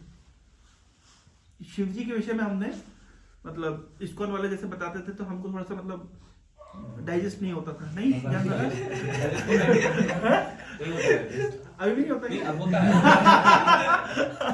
हमको वो क्वेश्चन आज भी ध्यान है कि हमने विशेष रूप से, क्योंकि शिव जी के प्रति तो स्वाभाविक आकर्षण होता ही है, शिव जी की कृपा से ही हम लोग भक्ति मार्ग में हैं, लेकिन जिस तरीके से इस्कॉन में मतलब भाई सारे मंदिरों में शिव जी रहते हैं, इस्कॉन में क्यों नहीं है ना, तो डाइजेस्ट नहीं होता था। तो हमने पूछा और एक बार उन्होंने बताया कि ऐसे मंगल आरती होती है ना, तो मंगल आरती में आप आइए, सुबह बहुत अच्छी लगती है। तो हम हमारे पूरे ग्रुप को लेकर के, मतलब स्टूडेंट्स हमारे जितने फ्रेंड्स थे, कि मंगल आरती जाएंगे। तो मंगल आरती अगर सुबह 4 बजे 4:30 बजे जाना है, 4 बजे निकलना पड़ेगा, तब जाके 4:30 बजे पहुंचेंगे, और 4:30 निकलने के लिए 3 बजे से रेडी होना पड़ेगा। तो उस दिन पूरा रात नहीं सोए, मंगल आरती निकल जाएंगे। तो मंगल आरती बहुत सारे फ्रेंड्स, कम से कम 12-13 फ्रेंड्स मिल के हम लोग यहीं पे रहते थे, तृप्ति विहार में। फिर वहां से मंगल आरती के लिए जाएंगे। तो जब मंगल आरती के लिए पहली बार गए तो मुझे आज भी ध्यान है कि मेरे पास एक धोती हुआ करती थी, पीले रंग की धोती थी और नीले रंग का कुर्ता, वो फोटो है हमारे किसी फ्रेंड के पास। तो वो सबके साथ मंगल आरती के लिए हम गए, बहुत अच्छा लगा मंगल आरती। समझ तो कुछ नहीं आता था कि सब अच्छे ही लगते, समझ तो कुछ नहीं आता। लेकिन फिर वो जो नाम अपराध पढ़ेंगे, वो शिव ब्रह्मा आदि देवों के नाम को भगवान नाम के समान अपने स्वतंत्र समझना, वो डाइजेस्ट नहीं हो। 2 चीज इस्कॉन में कभी डाइजेस्ट नहीं हुई, चैतन्य महाप्रभु भगवान है, सब डाइजेस्ट हो गया, ये 2 चीज डाइजेस्ट कभी नहीं हुई। इसको डाइजेस्ट करने बहुत समय लगा, इतना इजी नहीं है, मतलब मंत्रणा चलती रहती है। चैतन्य महाप्रभु भगवान है, वो सही कई प्रमाण देंगे, इसको में कई प्रमाण देते हैं। इधर पे एक मेला लगता था, शास्त्र मेला, उज्जैन में लगता था, बहुत साल पहले लगा था। तो वहां पे सारी पुराणे अवेलेबल थी। तो इन्होंने बताया कि विष्णु पुराण में यहाँ लिखा है, चैतन्य महाप्रभु विष्णु है, पद्म पुराण में यहाँ लिखा है। तो मेले में जा जाके मैं देखता था वो किताबों में, विष्णु पुराण में तो ऐसा कुछ नहीं दिख रहा, न पद्म पुराण में दिख रहा है, मतलब कभी। और जितने जो शास्त्रों में बताया, बोले भागवत में लिखा गया है, भागवत में लिखा गया है कि चैतन्य महाप्रभु के विषय में। तो मैं खोलूं गीता प्लस भागवत में, तो उसमें मिले नहीं।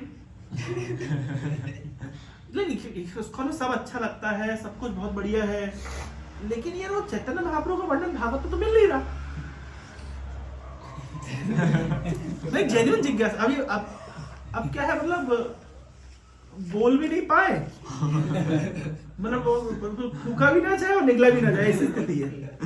सब डाइजेस्ट होता है, सब कुछ अच्छा है, कृष्ण भगवान है, समझ आता है, सब अवतारी है, समझ आता है, भागवत भी मिल जाता है। लेकिन चैतन्य महाप्रभु के विषय में नहीं मिलता था, क्योंकि जो व्याख्या वो करते थे और जो व्याख्या वहां लिखी बिल्कुल अपोजिट थी, और डाइजेस्ट नहीं हुए हमसे। कई दिन ऐसा नहीं कि मतलब बहुत समय तक डाइजेस्ट नहीं होता था, मतलब ये डिबेट मन ही मन में मंत्रणा चलती रहती थी। और मैं मानता हूं कि इस प्रकार की मंत्रणा अच्छी भी है, नहीं तो फिलोसफिकल कन्विक्शन नहीं आएगा। अगर वो मंत्रणा नहीं करी होती, केवल आंख बंद करके मान लिया होता, तो उतना मतलब कन्विक्शन नहीं बन पाता। ये जो खींचतान चलती है, ये अच्छी है एक्चुअली एक सेंस में। एक बुद्धिमान व्यक्ति के लिए तो इस तरह खींचतान होनी भी चाहिए। केवल आंख बंद करके स्वीकार करना ये बुद्धिमान व्यक्ति का लक्षण नहीं है। तो मन में मंत्रणा बहुत चलती रहती थी। हमारा एक मित्र था, वो भोपाल में रहता था, वो भोपाल में पढ़ाई कर रहा था। हम लोगों ने, उसने ड्रॉप लिया था, मेरा 12th था, हम लोग साथ में कोचिंग किए थे, तो अच्छी हमारी मित्रता थी। तो उसको जब हम बताते थे इस्कॉन के बारे में, फिलॉसफी बड़ी उसको अच्छी लगती थी, और वो मुझसे जल्दी कैच कर लिया कि चैतन्य महाप्रभु भगवान है। फिर वो मुझे समझाता था, देखो ऐसा लिखा है। मैंने कहा देखो, मेरे को बड़ा अजीब लगता है, मैं तेरे को समझाया, मुझे कन्विक्शन नहीं आया। सारी बातें ठीक है, लेकिन चैतन्य महाप्रभु तुमने कैसे एक्सेप्ट कर लिया? मैं तो अभी तक एक्सेप्ट नहीं कर पा रहा हूं। वो जल्द, और उसने इस तरीके से मतलब, हालांकि उसके बाद जब मैं रिसर्च किया, अभी मैं छिंदवाड़ा में इसी विषय पे क्लास दिया। एक्चुअली भागवत में आप देखेंगे तो क्लियरली चैतन्य महाप्रभु का वर्णन है। गीता प्लस भागवत में गड़बड़ हुई है। कहाँ गड़बड़ हुई, किस प्रसंग में गड़बड़ हुई है पता है आप लोगों को? चैतन्य महाप्रभु का वर्णन आता है 11th कैंटो के 5th चैप्टर के 32 नंबर श्लोक में।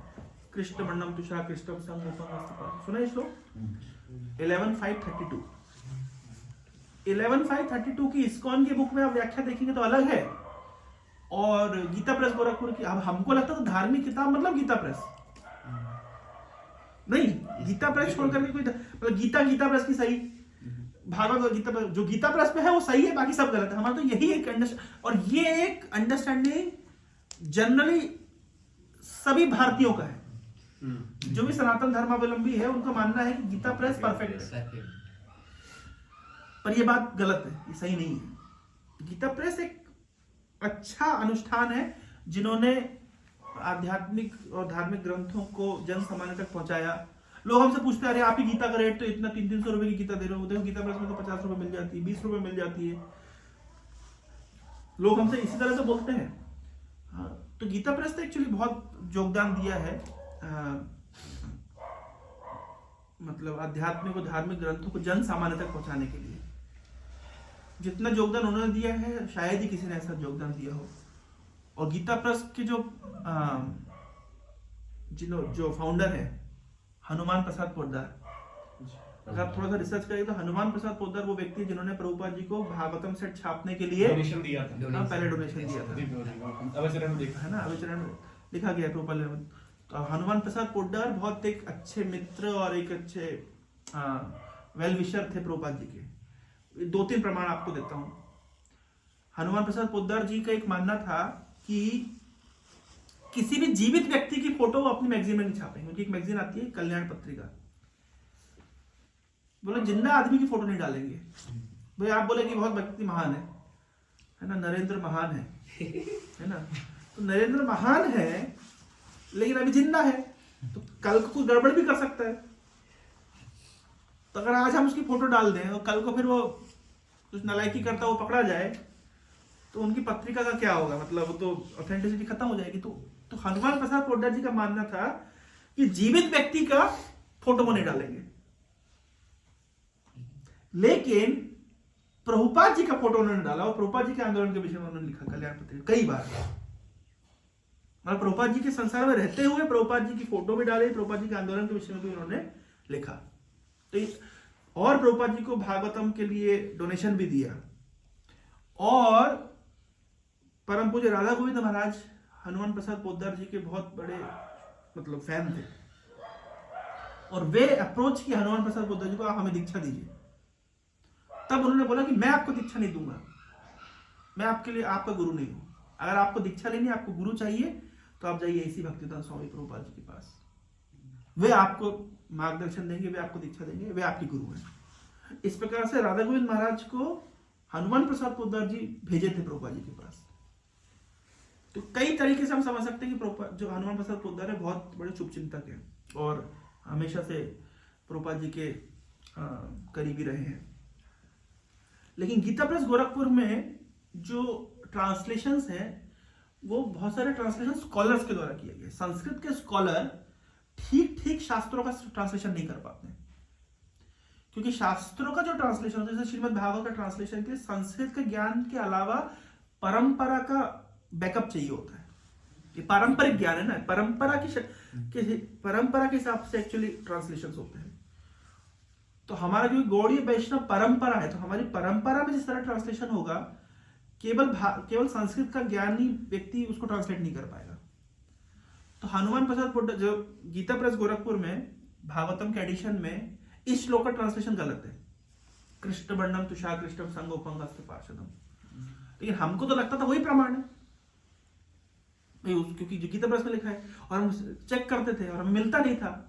इस्कॉन वाले एक बार बता रहे इस्कॉन की सारी बात अच्छी लग रही है लेकिन ये बात आपको डाइजेस्ट नहीं हो रही है, तो इसको आप छोड़ भी नहीं सकते, ये बात एक्सेप्ट भी नहीं कर पा रहे और शास्त्र में आपको मिल भी नहीं रहा है, क्या करेगा व्यक्ति। फिर जब थोड़ा और मैच्योरिटी आ गई कुछ समय के बाद तो एक रिसर्च किया छोटा सा, बोले कॉमन सेंस है कि गीता प्रेस का ट्रांसलेशन गलत है। थोड़ी सी दिमाग लगाए तो समझ आ गया कैसे गलत है।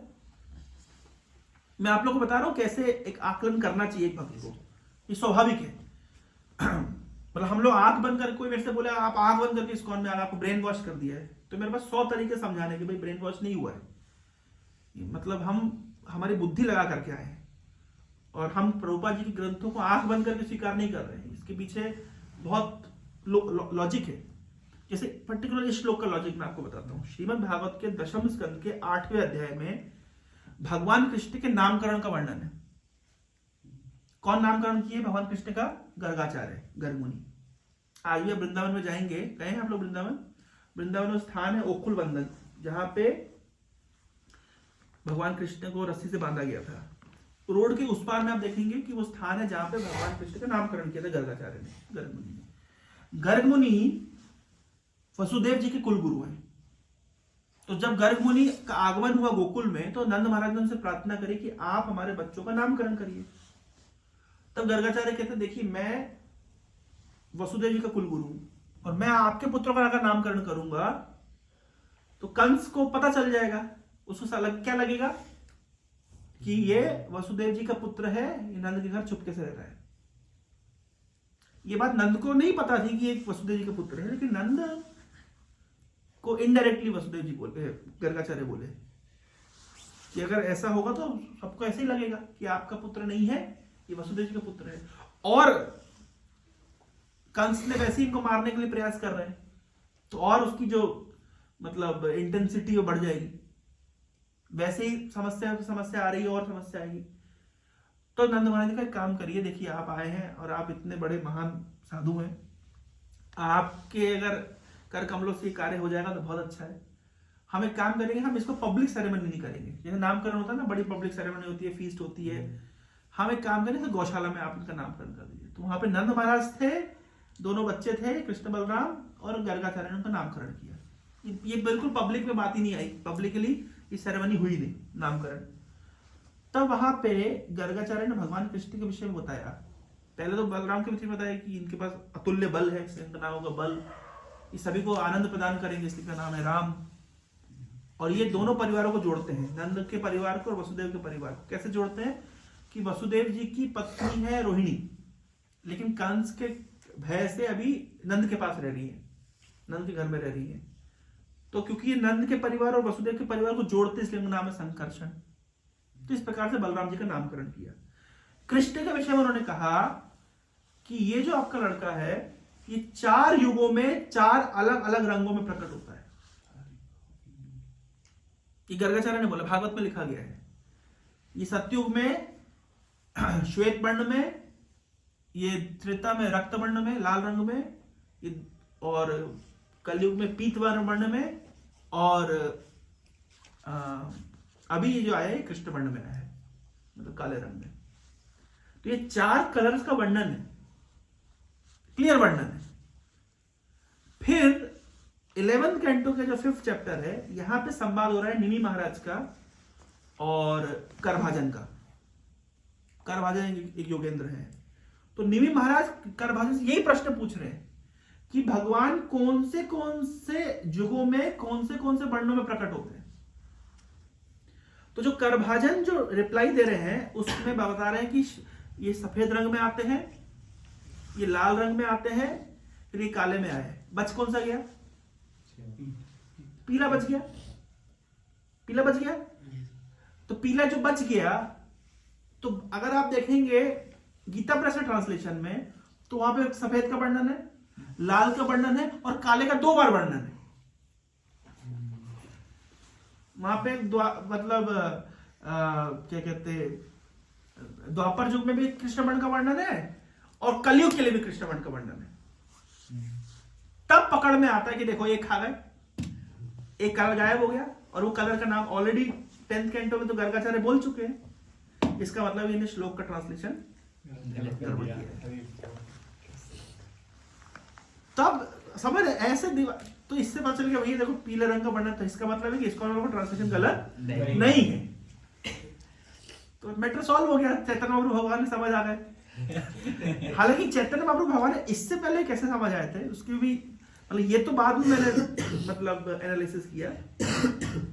मुझे एक भी ध्यान है कि मैं गीता तो ले ही चुका था और रेगुलरली मंदिर आता था, तो 12वें अध्याय के श्लोक मैंने याद किए थे। 12वें अध्याय में भगवान ने बताया कि मुझे कैसा भक्त पसंद है। 12वें अध्याय का 8वां नंबर श्लोक से 20वां नंबर श्लोक था, नहीं 12 नंबर श्लोक से 20 नंबर श्लोक, 8 श्लोक है, जिसमें भगवान बता रहे हैं कि मुझे किस प्रकार का भक्त पसंद है। अद्वेष्टा सर्वभूतानां मैत्रः करुण एव च निर्ममो निरहंकार सम दुःख सुख क्षमी संतुष्टम सततम योगी दात्मा दृढ़ निश्चय मई अर्पितो मनोबुद्धि यो मद भक्त समय प्रिया। मैं रट के आया था। जब आप कुछ रट लेते हैं तो अभी क्या इच्छा होती है? सुनाई। तो उस दिन जिस दिन मैं आया, हर दिन तो इन प्रभु जी से मिलना था, वसुदेव प्रभु से, तो उस दिन वसुदेव प्रभु नहीं थे, तो कोई दूसरे प्रभु बैठे हुए थे। तो दूसरे प्रभु बैठे हुए थे तो श्लोक तो मैंने याद किए ही हुए, वो किसी स्टूडेंट के साथ बैठे हुए थे। तो मैं परिक्रमा करके आया, मैं वहां बैठ गया। सुनने में तो अच्छा लगता ही था। अब सुनने से ज्यादा क्या उत्कंठा थी, बोलूं। तो मैंने कहा प्रभु जी, मुझे आज भी वो अपना टोन याद है, और समझ रहे हैं जिस तरीके से मतलब एक घमंडी अहंकारी टोन, और इस तरीके से छाती फुला करके और ऐसे है ना, प्रभु जी हमने 12वें अध्याय में पढ़ा है, मैंने बोल रहा हूँ, और क्या पढ़ा है तो मैं शुरू अद्वेष्ट सर्वभूतानां मैत्र करुणा एव च निर्ममो निरहंकार सम दुख, ऐसे करके मैं 7-8 श्लोक कोट करने के बाद बोल रहा हूँ प्रभु जी इन गुणों को हम कैसे अर्जित करें। देखो, गुण अर्जित करने का कोई उद्देश्य नहीं है और पूछने का भी कोई उद्देश्य नहीं है। उद्देश्य क्या, वो केवल क्या है, अपने ज्ञान का बखान करना, दैट्स ऑल।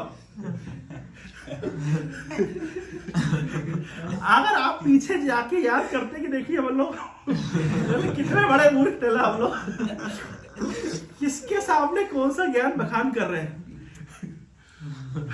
और कितना हमारे गुरुजनों को टॉलरेट किया है। मैं तो मतलब चरणों में फूल देता हूँ।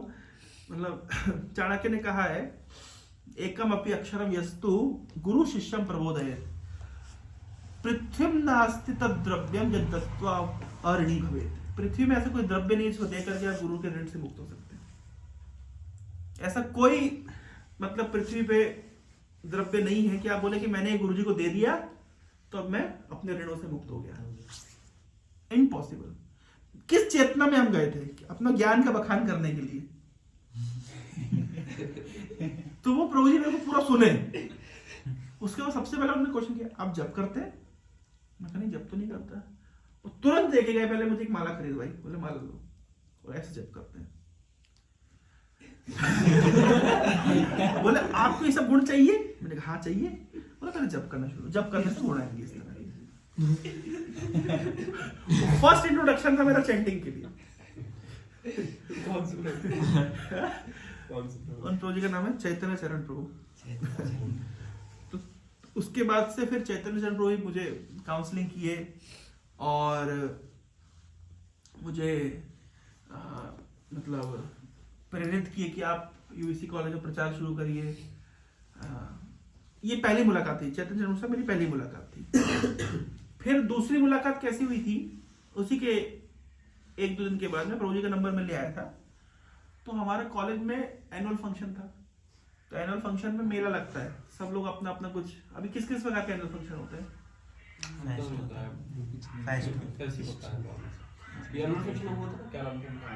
आयाम हुआ था। अच्छा, उसमें क्या था, हमारे जमाने में एनुअल फंक्शन जब हो रहा था तो मैंने इच्छा प्रकट करी क्यों ना हम प्रभुपाद जी की बुक्स ये करेंगे, मतलब वहां पे स्टॉल लगाएंगे। क्योंकि मैं तो 6 महीना से ऑलरेडी इस्कॉन के संपर्क में था ही। तो हाँ, तो पहली मुलाकात चैतन्य चरण के साथ मेरी ऐसी हुई थी। फिर दूसरे दिन उन्होंने मेरे को बताया कि मैं विक्रम यूनिवर्सिटी में क्लास देने जा रहा हूँ, तो बोल तुम चलोगे? मैं हाँ चलेंगे प्रभु जी। तो कैसे चलेंगे? अब बड़ा सौभाग्य लगता है ना आपको कि आपको इस्कॉन कोई बड़ा साधु स्पेशल कार में बिठा करके अपना असिस्टेंट बना कर लेके जा रहा है। ये जो मतलब एक अलग से वाला है ना, मतलब ऐसा कॉलेज में कोई नहीं है जितने सौभाग्य मुझे मिल रहा है। वास्तव में सौभाग्य की बात है, इसमें तो कोई संदेह नहीं है।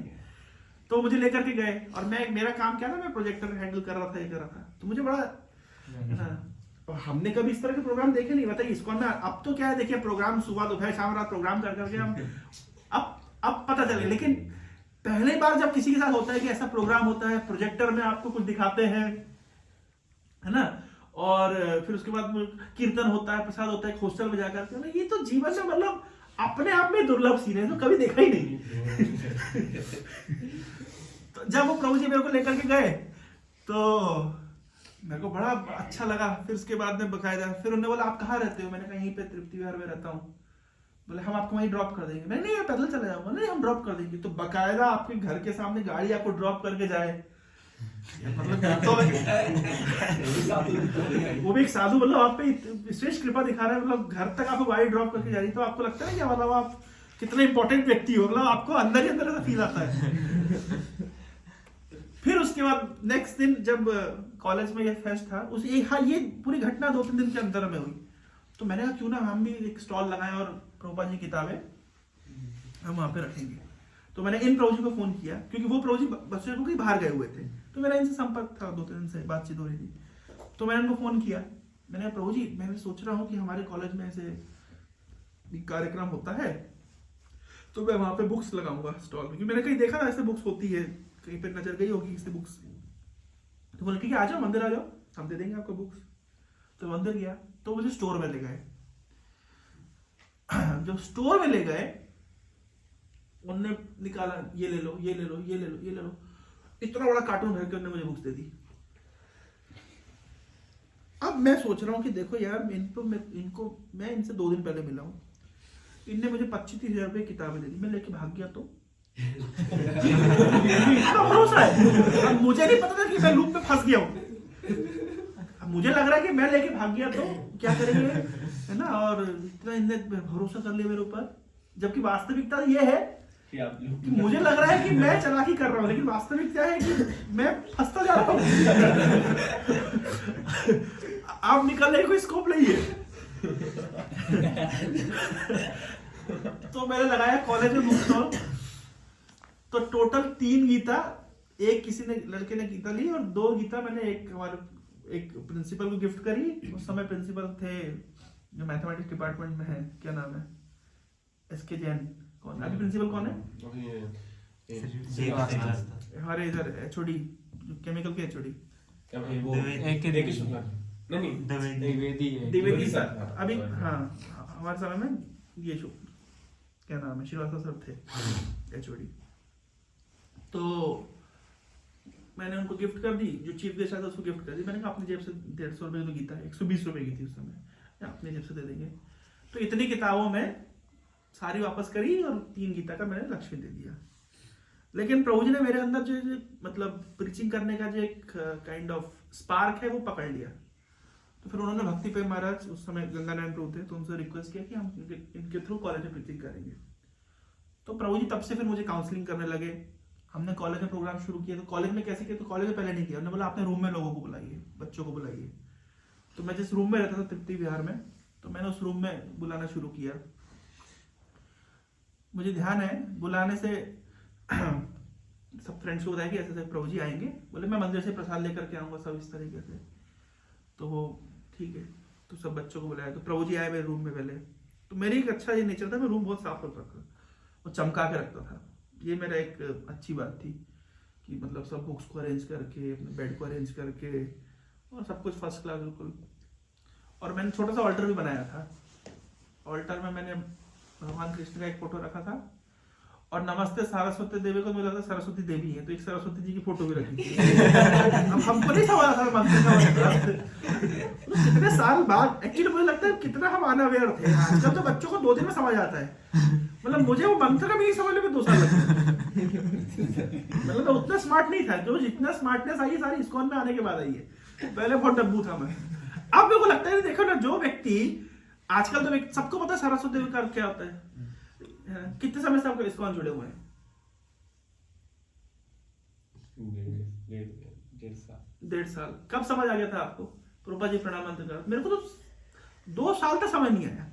खैर जो भी है, तो इस तरह छोटा सा ऑल्टर था। प्रभु जी आए हमारे रूम में, देखा रूम बिल्कुल चमक रहा है, बिल्कुल साफ सुथरा है। तो मेरे को बहुत अच्छे से बोले, आपका रूम तो बहुत साफ रहता है, बिल्कुल मंदिर जैसा साफ रहता है। मेरे को बड़ी खुशी लगी प्रभु जी। फिर हमने फ्रेंड्स को बुलाया, आज प्रभु जी आ गए, फोन लगा लो, सबको बुला लिया। फिर प्रभु जी क्या क्लास दी मुझे आज तक क्लास याद नहीं है, क्लासें याद नहीं है मुझे, वो इंस्टेंसेस याद है। क्लास जो हुई उसमें से ये ध्यान है कि एक लड़का हमारा लेट आया, जो लेट आ रहा था, मतलब 1-2 बार की जब क्लास हो गई तो एक बार दूसरी तीसरी क्लास में एक लड़का लेट आया, तो उसको प्रभु जी ने बाहर कर दिया, बोले आप लेट आए, लेट अलाउड नहीं है। उसको वो अच्छा लग गया कि देखो कितना ये मतलब सिंसियर है कि लेट आने भगा दिया, मतलब साधु, मतलब वास्तव में साधु है। उसको वो बात अच्छी लग गई। और उससे वो कृष्ण कॉन्शियसनेस में मतलब कैच हो गया। बाद में जब करने लगा बेस में शिफ्ट हो गया, बहुत कुछ हुआ। मतलब कौन सी बात अच्छी लग जाएगी।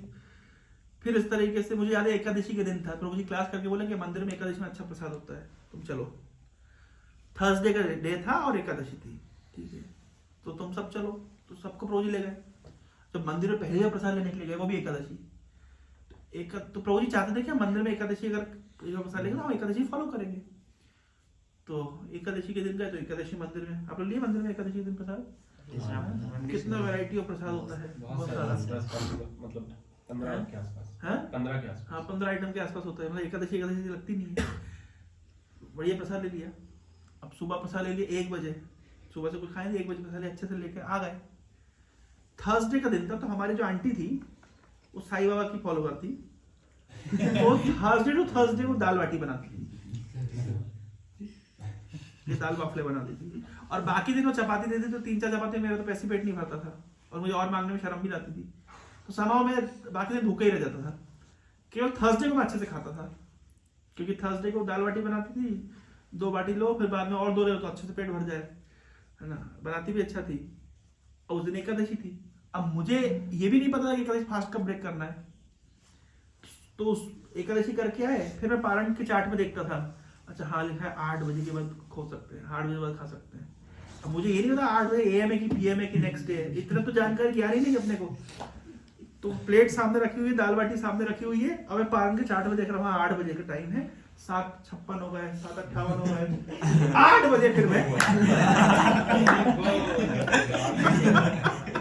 अरे तो प्रभु जी ने सुबह खिला दिया, शाम को क्या, मतलब अगर एकादशी तो भाई इस तरह अलग अलग चलता रहा। काफी दिन इस तरह चला।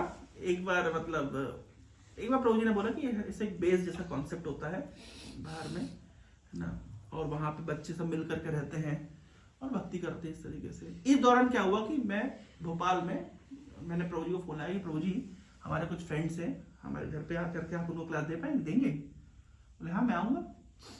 तो मुझे नहीं पता कि भोपाल में भी बेस है, और ये है हमारे घर के पास में था एक्चुअली एक कॉलेज का बेस, और रेगुलरली वहाँ लोग आते थे। तो मैंने कहा प्रभु जी आप कैसे आएंगे? बोले मैं ट्रेन से आऊँगा। मैं ठीक है मैं आपको रिसीव कर लूँगा। तो मैं प्रभु जी आए, ट्रेन से उनको रिसीव करके, मैं रिसीव करने के लिए गया, उनको घर पर लेकर के आया, और उन्होंने कुछ फ्रेंड्स को अपने बुलाया था। मेरे 2 फ्रेंड्स आए थे, और दोनों भी वो डिफेंस में ऑफिसर्स हैं, और ऐसे करके 2-3 फ्रेंड्स आए थे। प्रभु जी ने DYS दिया था, और हमारे घर के लोग देखे थे ऐसे करके। तो मैं कहा प्रभु जी आप यहीं रुकिए। नहीं बोले हमारा बेस है वहाँ पर रुकिए, ऐसे करके। तो समहाउ तो वो फर्स्ट मतलब मेरा प्रीचिंग से प्रति इंस्पिरेशन पहले से ही था कि सबको जोड़ूँ, इस तरह करूँ। तो दूसरे दिन उन्होंने कहा था कि हमारा बेस है तो वहाँ पे आना कार्यक्रम में। तो मैं गया कार्यक्रम में, तो उनका चार्ट लगा था, चार्ट में टाइम टेबल लगा था, टाइम टेबल लिखा मॉर्निंग 4:30 रिपोर्टिंग। मेरा मुझे जीवन में नहीं होगा। मेरा पहला कंक्लूजन ये था जब मैं चार्ट देख रहा था, नहीं पॉसिबल, इस जीवन में होना ही नहीं है, कर ही नहीं सकते। फिर जब उज्जैन में उन्होंने मेरे से बोला कि देखो बेस जैसा होता है, जब बच्चे रहते तुमको भी ऐसे बनाना चाहिए।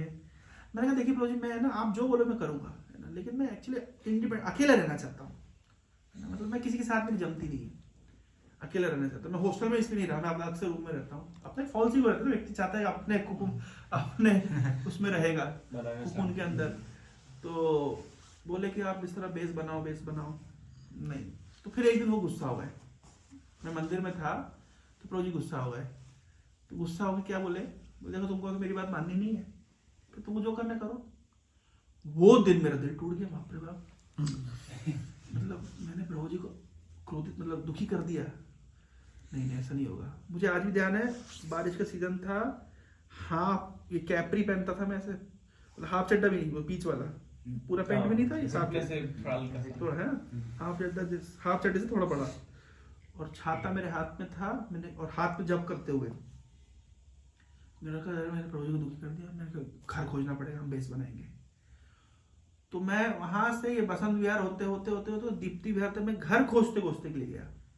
कोई घर है, टॉयलेट है, घर है, केवल खोजते हुए गया कि मुझे प्रभु जी को संतुष्ट नहीं करना है। ये एक अच्छी चीज थी ये कभी मेरे मन में नहीं आया कि प्रभु जी को मुझे असंतुष्ट करना है, मतलब ये कभी मन में आया ही नहीं कि अगर मतलब किसी भी तरीके से उनको संतुष्ट करना है। और ये एक्चुअली होना भी चाहिए, है ना, कि अगर ये भावना नहीं होगी तो फिर वो हमको आगे नहीं बढ़ा पाएंगे। मतलब हमें गीली मिट्टी की तरह होना चाहिए और उन्हें अलाउ करना चाहिए कि हमें वो जैसा बनाना चाहें।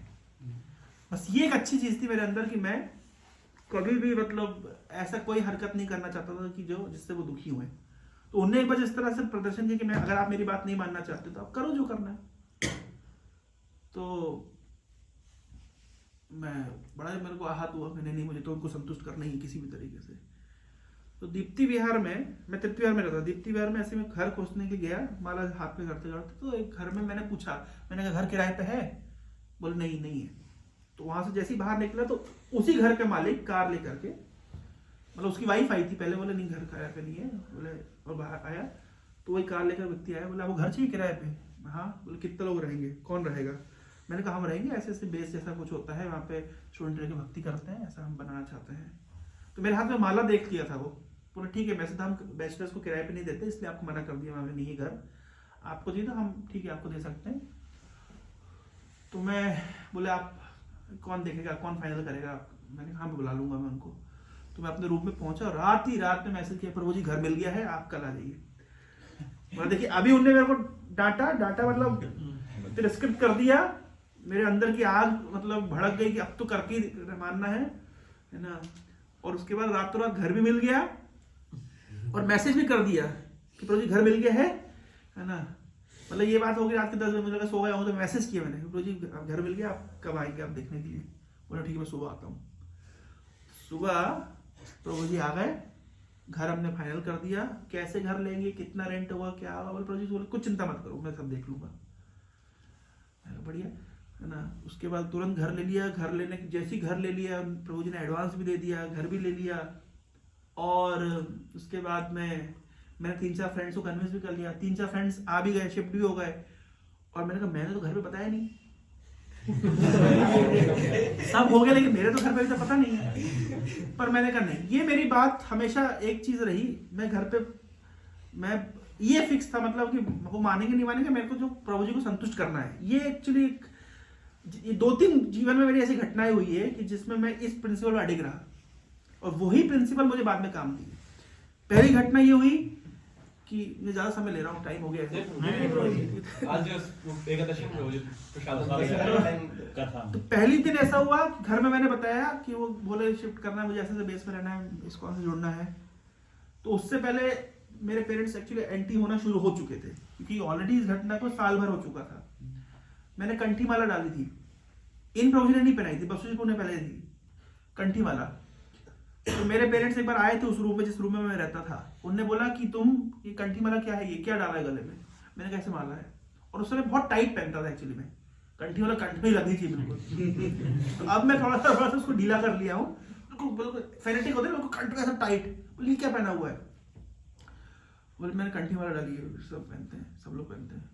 तो मेरी मम्मी बोली थी, मेरी मम्मी बोली देखो तुमको आज ये कंठी वाला पहना रहे ना, कल को तुमको ऐसे लाल कपड़ा भी पहनाएंगे। मेरी मम्मी बोली थी और मैं ऊपर से बोल रहा हूँ नहीं मम्मी कभी ऐसा नहीं होगा, और अंदर से बोल रहा हूँ काश ऐसा ही हो।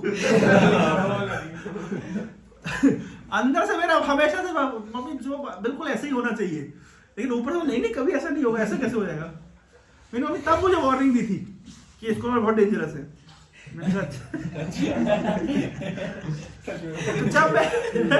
जब मैं शिफ्ट किया, मैंने कहा मैं घर में बताया शिफ्ट करूंगा, बोला नहीं कहीं नहीं जाना, इस तरह का कौन है ना। और मम्मी लोग का अपना सबसे बड़ा वेपन होता है रोने लगती है।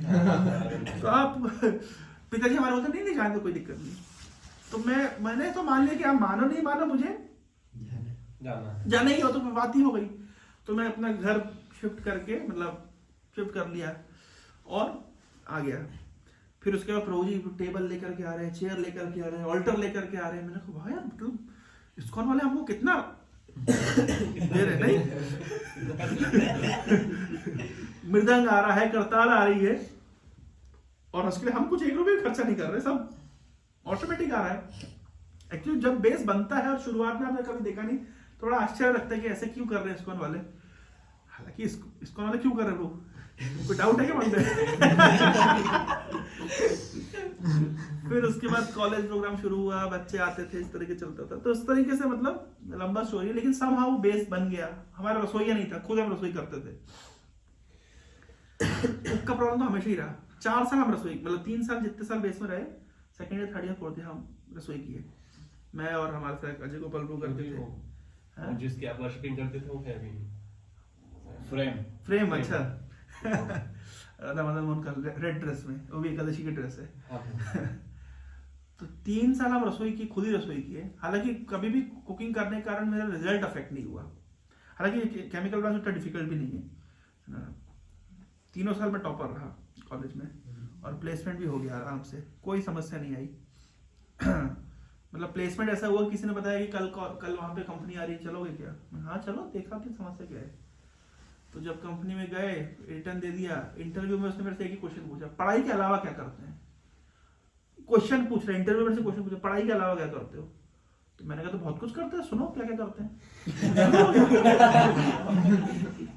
क्योंकि पढ़ाई छोड़ के सारा काम करते हैं। तो बहुत इजीली प्लेसमेंट हो गया। एक्चुअली हमारे कॉलेज से 4 लोग सेलेक्ट हुए थे उस कंपनी में, और अच्छा पैकेज दे दी। उस समय में 5.5-6 लाख का पैकेज शुरुआत था, तो अच्छा था। मतलब कितना, 2011 की बता रहा हूँ मैं, तो अच्छा ही, मतलब 2015 तो ठीक ही था, मतलब उतना बुरा भी नहीं है, और इजीली हो गया प्लेसमेंट। तो कभी कोई समस्या नहीं आई। तो कुल मिलाकर के फिर उसके बाद से जब प्लेसमेंट हो गया, तो मेरी बहुत इच्छा थी ज्वाइन कर लूँ, क्योंकि मेरी इच्छा नहीं थी जॉब करने की। समहाउ मतलब कन्विक्शन था मुझे ज्वाइन करना है। तो मैं बार बार हर सप्ताह आ जाता था गुड़गांव से, रिजर्वेशन भी नहीं करता था, जनरल डब्बे में बैठ के आ जाता था, और आकर के बस पूछता प्रभु जी कब आऊँ, कब आप, जब आप बोलेंगे। तो मेरे मन में था जब आप बोलेंगे, जैसे जब बोला था बेस शिफ्ट करो, तो प्रभु जी को मैंने दुखी नहीं किया। जिस दिन बोलेंगे मैं उस दिन आ जाऊंगा। पहले महीने नहीं बोले, दूसरे महीने नहीं बोले, तीसरे महीने, चौथे महीने बोले ठीक है तुमको लगता है तो आ जाओ। मैंने वादा किया था कि जिस दिन प्रभु जी बोलेंगे आ जाओ, उस दिन मैं रिजाइन दूंगा। मेरा दृढ़ निश्चय था, उस दिन रिजाइन दूंगा। तो उन्होंने जिस दिन जब बोल दिया कि आ जाओ, तो बस तो मन में तो निश्चय करके रखा था। लेकिन वो निश्चय करने के लिए जो भागवतम का एक श्लोक बहुत मुझे मदद किया, तत्व सुधर्मम चरणाम्बुजम हरे भजनन अपक्व अथा पते ततो यदि। इस श्लोक में लिखा है कि अगर मान लीजिए व्यक्ति अच्छी खासी नौकरी, 50-60 हजार रुपये आपको तनख्वाह मिल रही है, बढ़िया कंपनी में आप हैं। एक्चुअली फ्लोरिडा अच्छी कंपनी है, वन ऑफ द मतलब जो इंडस्ट्री लगाई जाती है, जैसे मान लीजिए अगर रिफाइनरी लगानी है, तो रिफाइनरी पूरी रिसेट करके देगी ये कंपनी, रिलायंस को या अलग अलग कंपनीज को। तो ये अच्छा एक प्रोस्पेक्टस था। लेकिन जब मैं जॉब छोड़ रहा था, मैं सोच रहा था कि जॉब छोड़ दूंगा, अगर भक्ति कंटिन्यू नहीं कर पाए, फॉल डाउन हो जाए, लॉस हो जाए, तो नहीं फिर क्या होगा। तो भागवत के श्लोक में नारद मुनि व्यासदेव को बोल रहे हैं कि कोई व्यक्ति अपना तत्व स्वधर्मम चरणाम्बुजम हरे, अगर भगवान हरि का भजन करने के लिए कोई अपने स्वधर्म को त्याग भी देता है तो क्या नुकसान है, और कोई व्यक्ति अगर अपने स्वधर्म का पालन करता है लेकिन भगवान का भजन न करे तो फायदा भी क्या है। तो ये श्लोक बहुत बल देता था। जितनी बार मैं इस श्लोक को पढ़ता था मेरा बल बना कि मान लीजिए अगर मैं आज जॉब छोड़ दूंगा और मैं समहाउ इस में नहीं टिक पाया, तो क्या लॉस है। भागवत के लिए लॉस क्या है, मानो कुछ भी नहीं कर पाए तो भी लॉस नहीं है। तो वो कन्विक्शन समहाउ शास्त्र के माध्यम से और भक्तों की कृपा से मिलता रहा। बीच में बेस में बहुत लंबी लंबी स्टोरियां हुई, हर बार एक नया एक्सपीरियंस हुआ। बेस में बंद हो गया, एक बार बेस बंद हो गया क्योंकि आपस में हमारे इतने अनर्थ, आपस में झगड़ा कर कुरा करके, मार पिटाई करके, खट करके बेस बंद हो गया। ये जो जितना जो ट्रेनिंग है ना आजकल, ऐसे डिसेंसी मेंटेन करो, ऐसा करो, यहाँ मेरे को बहुत टाइम लगा सब सीखने में। भक्तों के बीच में आहा प्रेम का मीनिंग होना चाहिए, सीनियर है जूनियर है, कुछ सब मतलब सब स्टोरी है, वो तो बहुत मतलब सब हिट एंड ट्रायल सीखा है। इनफैक्ट एक साथ बिल्कुल बेस बंद हो गया हमारा। तब तक जब तक बेस ये बंद हुआ तब तक मेरे मन में क्या चेतना थी ना कि मतलब मैं क्यों झुकूंगा, मैं क्यों करूंगा, सबको मिलकर करना चाहिए, कुकिंग है तो सबको देखना चाहिए, मैं अकेला क्यों करूंगा। समझ रहे, हमारे इस तरह की भावना होती है। जब बेस बंद, अच्छा बेस बंद भी क्या हुआ कि ऐसा बेस है लेकिन उसमें रसोई नहीं हो रही, कोई डिवोटी के यहाँ से टिफिन आ रहा है, मतलब ये हाल भी हुआ हमारा। मतलब बड़ा ही अभी प्रीवियस देख करके लगता है यार कितने मतलब लोअर चेतना में थे, कहाँ थे मतलब गर्त में। तो एक बार मुझे ध्यान है जब हमारा बेस था, हम रह रहे थे साथ में रह रहे थे, लेकिन कोई स्पिरिचुअल एक्टिविटी नहीं हो रही थी। सब हॉस्टल से होता है, कमरे में अपना अपना रहते हैं, एक घर में सब अपना अपना रह रहे थे। तो मुझे लग रहा था बेस तो है ही। तो मैं मंदिर के सेकंड फ्लोर पे किसी काम से मुझे प्रभु ने बुलाया था, मैं गया था। मुझे आज भी वो सीन याद है, भक्ति प्रेम महाराज उस समय गंगानारायण प्रभु वो बाथरूम करने के लिए जा रहे हैं, मेरे ख्याल से बाथरूम करने के वहीं से मेरे को बोल रहे हैं, क्यों, मेरा नाम था तुषार, मैंने सुना तुम्हारा बेस बंद हो गया। इतना एक सेंटेंस, महाराज का ये सेंटेंस मेरे हृदय पे पूरा आघात कर गया।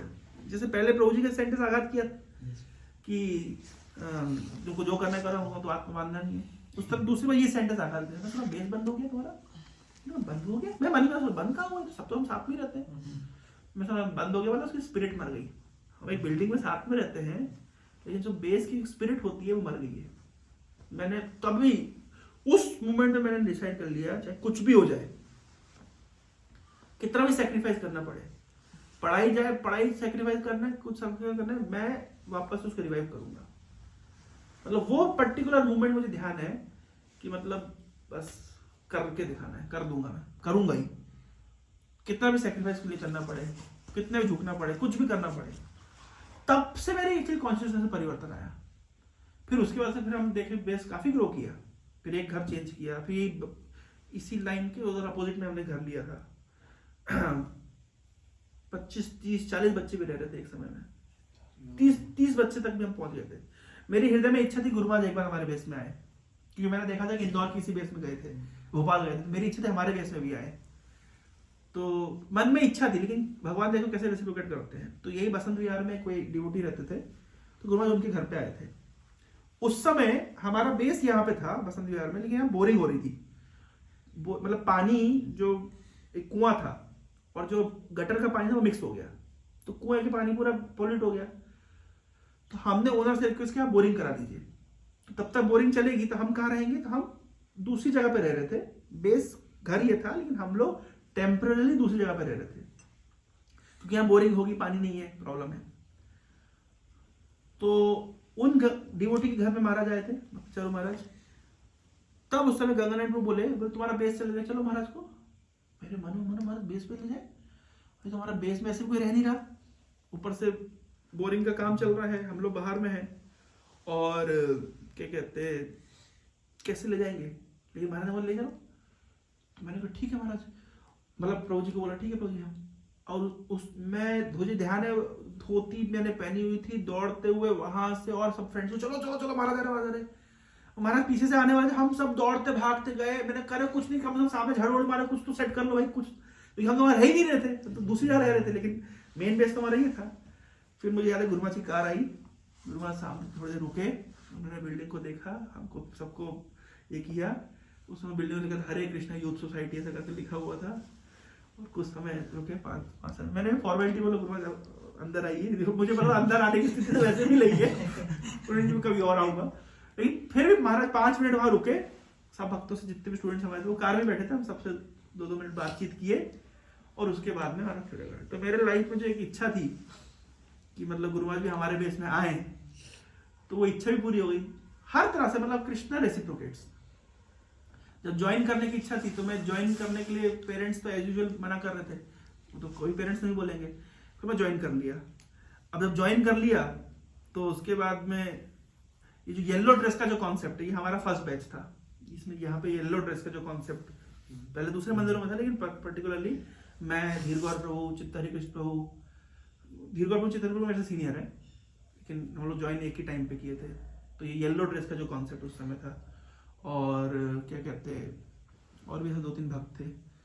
तो इस तरीके से हम लोग न्यू ट्रेनिंग में शुरू किए, और हमारे से ट्रेनिंग हुई, और बहुत सारा कुछ चलता रहा। फिर जब गुरु महाराज मेरे को बोले, मुझे नहीं बोले, मैं इंदौर में पिचिंग करता था, इंदौर पिचिंग करना शुरू किया IPS कॉलेज में। तो वो भी ऐसा था कि हमारे जो काउंसलर था वो IPS से एलिमनी थे, तो उन्होंने मेरे को दिखाया ये कॉलेज यहाँ प्रचार करना है। मैं ठीक है भाई। तो मैं धोती कुर्ता पहन के हॉस्टल में चला जाता था और बच्चों को प्रचार करने की कोशिश करता था। ज़्यादा प्रचार में सक्सेसफुल नहीं हुए, 1-2 लोग हुए, तो आज तक भी जुड़े हुए हैं भगवान की कृपा से। तो एक बार बड़े एक सेमेस्टर प्रीचिंग किया, दूसरे सेमेस्टर बड़ी मेहनत करके कन्विंस किया पेरेंट मतलब कुछ बच्चों को कि महाराज इंदौर के इस्कॉन मंदिर में आए हैं, आप चलिए, आपको दर्शन कराने लेके चलूंगा। तो बड़ी मेहनत से मैं बच्चों को कन्विंस कर पूरा करके लेकर के गया। मैं महाराज सामने दर्शन कर रहे हैं, चलो यहाँ पे कीर्तन हो रहा है, मुझे पीछे से हमारे काउंसलर चेतन चंद को बुलाए, पीछे इधर आओ, पीछे बुलाए, बोला तुम्हारा उज्जैन में काम हो गया, अभी तुमको भुवनेश्वर जाना है, घुमाना चाहते हैं, पीछे महाराज खड़े, उनसे बात कर लो। तो भक्ति पे महाराज खड़े थे, तो महाराज बोले कि महाराज चाहते कि तुम भुवनेश्वर जाओ। मेरे दिमाग में एक ही आइडिया था, मेरे को नो तो है ही नहीं हमारे डिक्शनरी में, ये ऐसी है। उस समय एक कन्विक्शन बहुत अच्छा, मतलब भले ही वो उस समय कन्विक्शन क्या बोलना चाहिए, वो होता है ना, मतलब रजोगुण में कन्विक्शन था, या जो यस बोला क्वेश्चन नहीं, तो उन्होंने बोला जाना है, यस महाराज जाऊंगा मैं। जबकि नया नया प्रीचिंग करके मैं कुछ बच्चों को लेकर के आया, वो करके आया, लेकिन जैसे ही मुझे बोला कि आपको जाना है, मैं चला जाऊंगा। अब घर पे बताया मैंने कि ऐसे ऐसे मैं जॉब छोड़ दिया, तो एक सदमा, फिर उज्जैन आ गया, दूसरा सदमा, अब तीसरा है कि उज्जैन छोड़ के भी जाना है। तो मैंने बताया, तो हमारे माता पिता कुछ नहीं बोले, मैं ठीक है कुछ नहीं बोले। मंदिर के सामने, जिस गेट से आज आपने मुझे रिसीव किया, 13 नंबर गेट के सामने, वहीं पे मैं जप कर रहा था, चप्पल भी नहीं पहनी, मोबाइल भी नहीं, केवल जैसे जप कर रहा हूँ। अचानक एक कार आई, तुम्हारे मम्मी निकल के बाहर आई, पीछे निकल बैठ जाओ, मूवी में जैसा होता है, बैठ जाओ, ठीक है बैठ गए। ना मेरे पास चप्पल है, ना मेरे जेब में पैसा है, ना मोबाइल है, बैठ गए।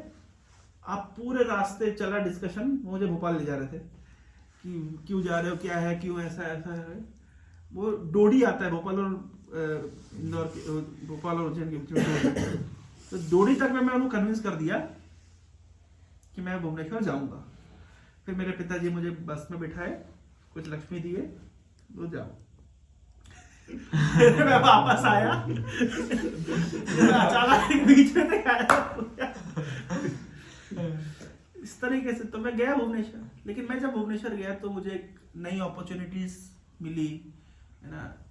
मेरे मन में जो जो इच्छा थी, जो मैं एस्ट्रोलॉजी से क्या क्या पूछा था, मन में क्या क्या इच्छा थी, टीचर बनने की इच्छा थी, कृष्णा कॉलेज में टीचर, और क्या इच्छा थी, नेता बनने की, नेतागिरी वैसी करते हैं, लीडर है, नेता मतलब लीडर, साइंटिस्ट बनने की, स्पिरिचुअल साइंटिस्ट है, डॉक्टर बनने की, तो सोल के डॉक्टर है।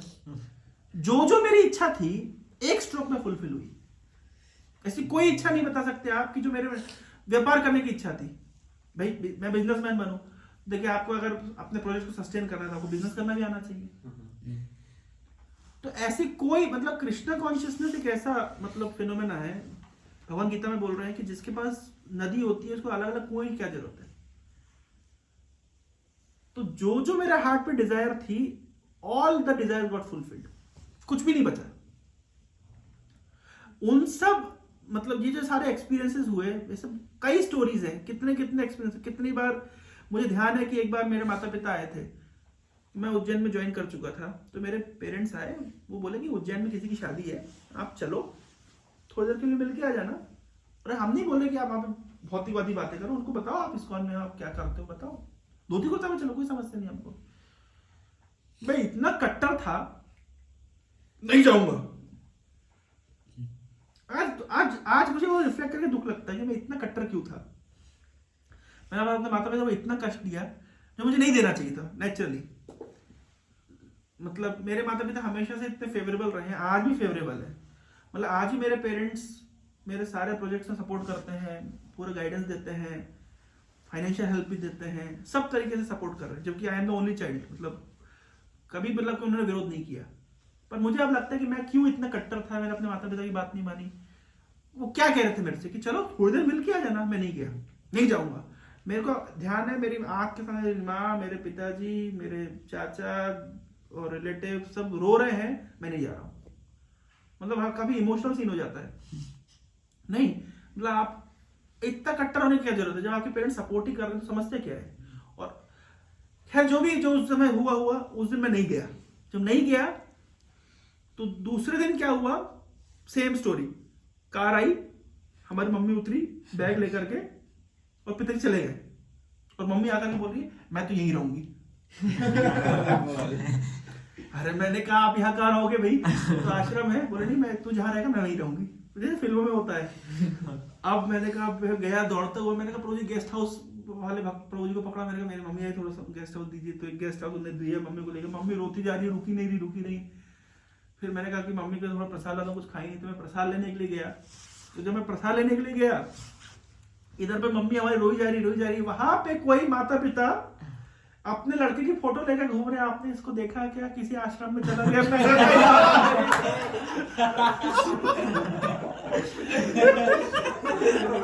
ये क्या हो रहा है? और मुझसे पूछ रही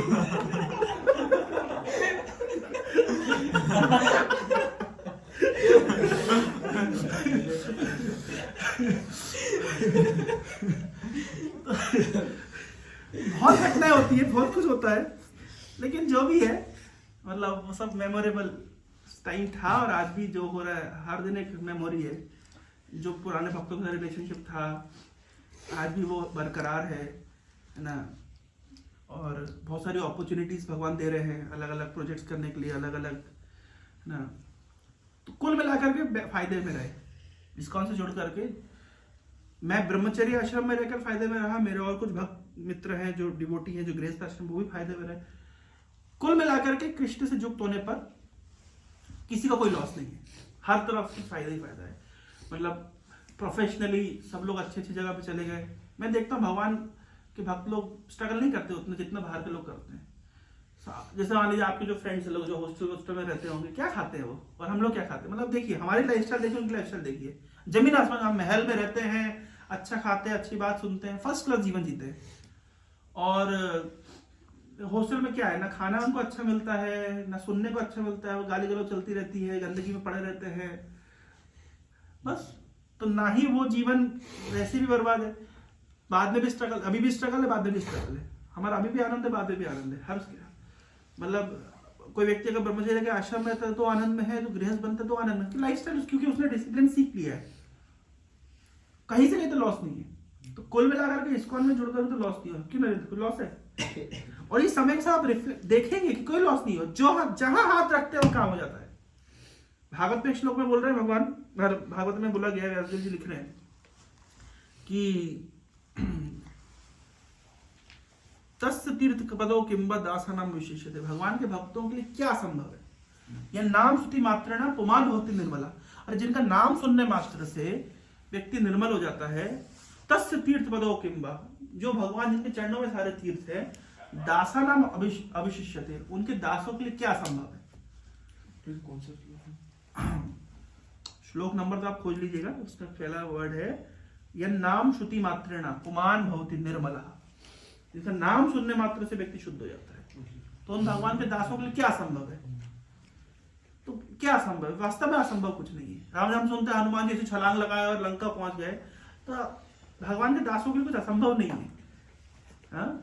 कोई असंभव नहीं है। इसी तरह का एक श्लोक है जिसमें बोल रहे हैं कि जिन्होंने भगवान के साथ गुण मैत्री आदि विहरी तस्मै नमन्ति भूतानि निम्नम आपा एवा स्वयं। जैसे पानी ऊपर से नीचे अपने आप गिरता है, तो भगवान के भक्तों के काम अपने आप बनते हैं, सारे काम बनते जाते हैं। आपकी फाइलें हमेशा पास होनी है, चिंता मत करिए, वो आगे बढ़ना है। क्यों, जैसे पानी ऊपर से नीचे गिरता है, तो भक्तों का काम सब सैल्यूट करते हैं, कोई समस्या नहीं, सारे काम आगे होते जाते हैं। कभी भगवान के भक्तों का काम नहीं रुकता, कभी नहीं रुकता। भागवत में लिखा गया और ये मेरा प्रत्यक्ष अनुभूति भी है, कोई काम नहीं रुका। जिस भी प्रोजेक्ट में जाते हैं, जो करते हैं, चैलेंजेस जो आते हैं, ये चैलेंजेस केवल एक कारण से, हमारे कमिटमेंट को बढ़ाने के लिए। किसी ने पूछा, भीष्म पितामह से पूछा गया, भीष्म पितामह बोल रहे हैं पांडवों को कि देखो तुम लोग तो साक्षात धर्म के अवतार हो, धर्म के पुत्र हो, तुम तो अधर्म कभी कर ही नहीं सकते, तो तुम्हारे जीवन में जो कष्ट आ रहा है वो क्यों आ रहा है। तुमने किसी का कोई बुरा नहीं किया, तुमने कभी पाप नहीं किया, इस जन्म में क्या तुमने किसी जन्म में पाप नहीं किया। व्यक्ति कष्ट पाता है अपने पाप कर्मों के फल अनुसार, तुमने कष्ट क्यों पाया, क्या कारण है। फिर भीष्म पितामह खुद ही क्वेश्चन पूछते, खुद ही आंसर दे रहे हैं। जो उंगली घुमा के जो बाजू में तुम्हारा कृष्ण खड़ा है, इसको तुम अपना भाई समझते हो, मतलब सगा संबंधी समझते हो, मित्र समझते हो, बस सब इसकी इच्छा से होता है। तो वहां पे आचार्य लिखते हैं कि इनकी इच्छा क्यों ऐसी होती है कि अपने भक्तों को कष्ट में डालते हैं, चैलेंजेस क्यों देते हैं? एक ही कारण है, उसका है प्रेम भक्ति विवर्धनार्थम। प्रेम भक्ति विवर्धनार्थम, विवर्धन करने के लिए देते हैं बस।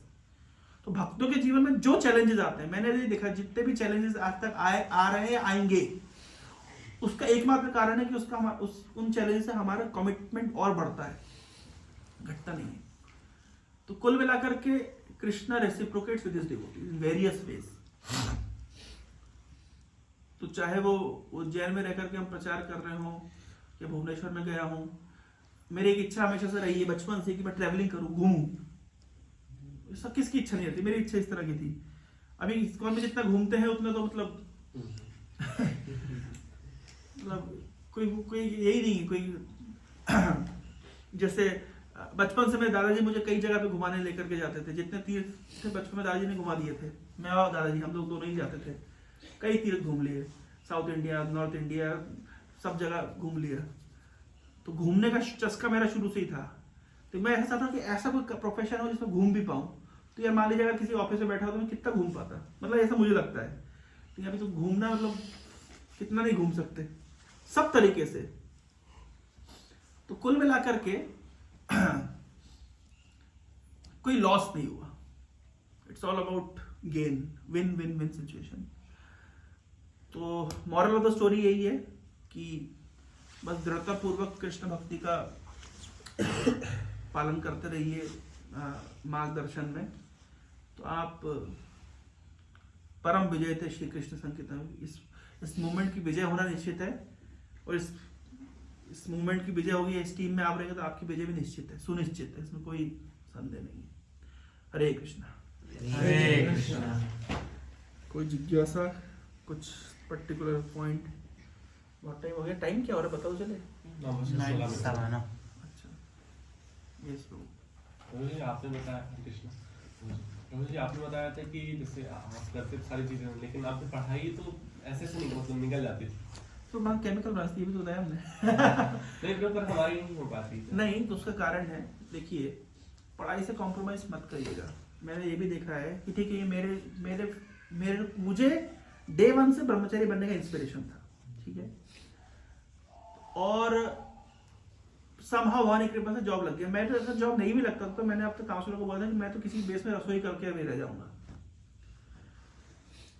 लेकिन मैं एक्सपेक्ट नहीं करता, कोई भी एक्सपेक्ट नहीं करता कि इस प्रकार का मतलब सेंटिमेंटल कन्विक्शन होना चाहिए। क्यों?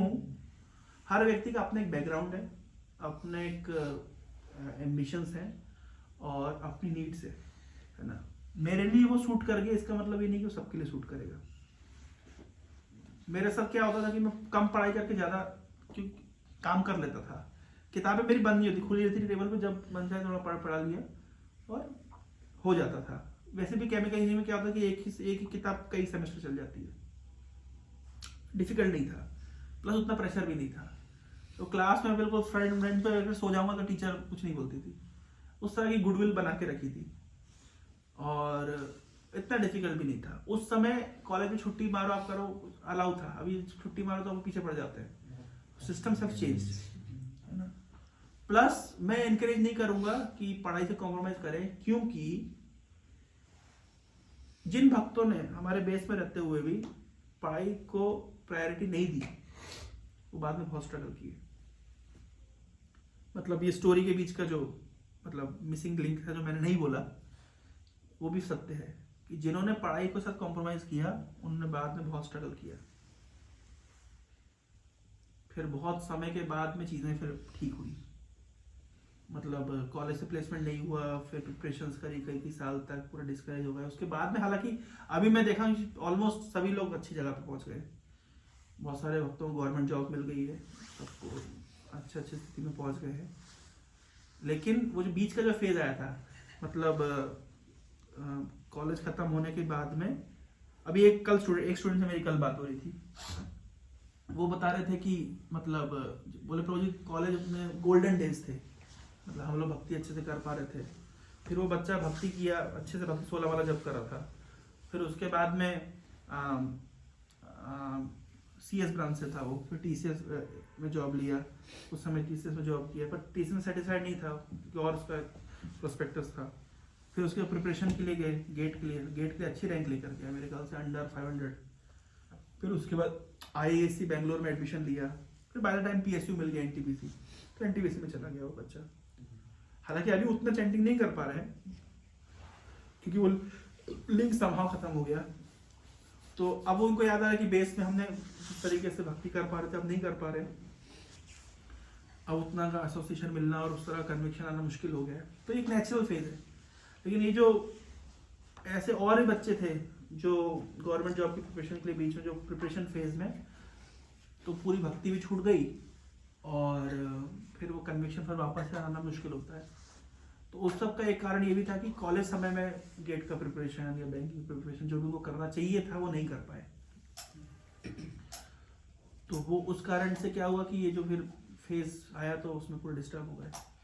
तो इसलिए ये बैलेंस बनाना बहुत ज़्यादा ज़रूरी है, इसको मतलब कॉम्प्रोमाइज़ नहीं कर सकते। अब क्या होता है, मैं ऑनेस्ट बात है, ऑनेस्ट रिव्यू, कि कभी कभी पढ़ने में मन लगता है रात भर पढ़ लो, लेकिन बेस में तो क्या होता है सुबह उठने का एक प्रेशर रहता है।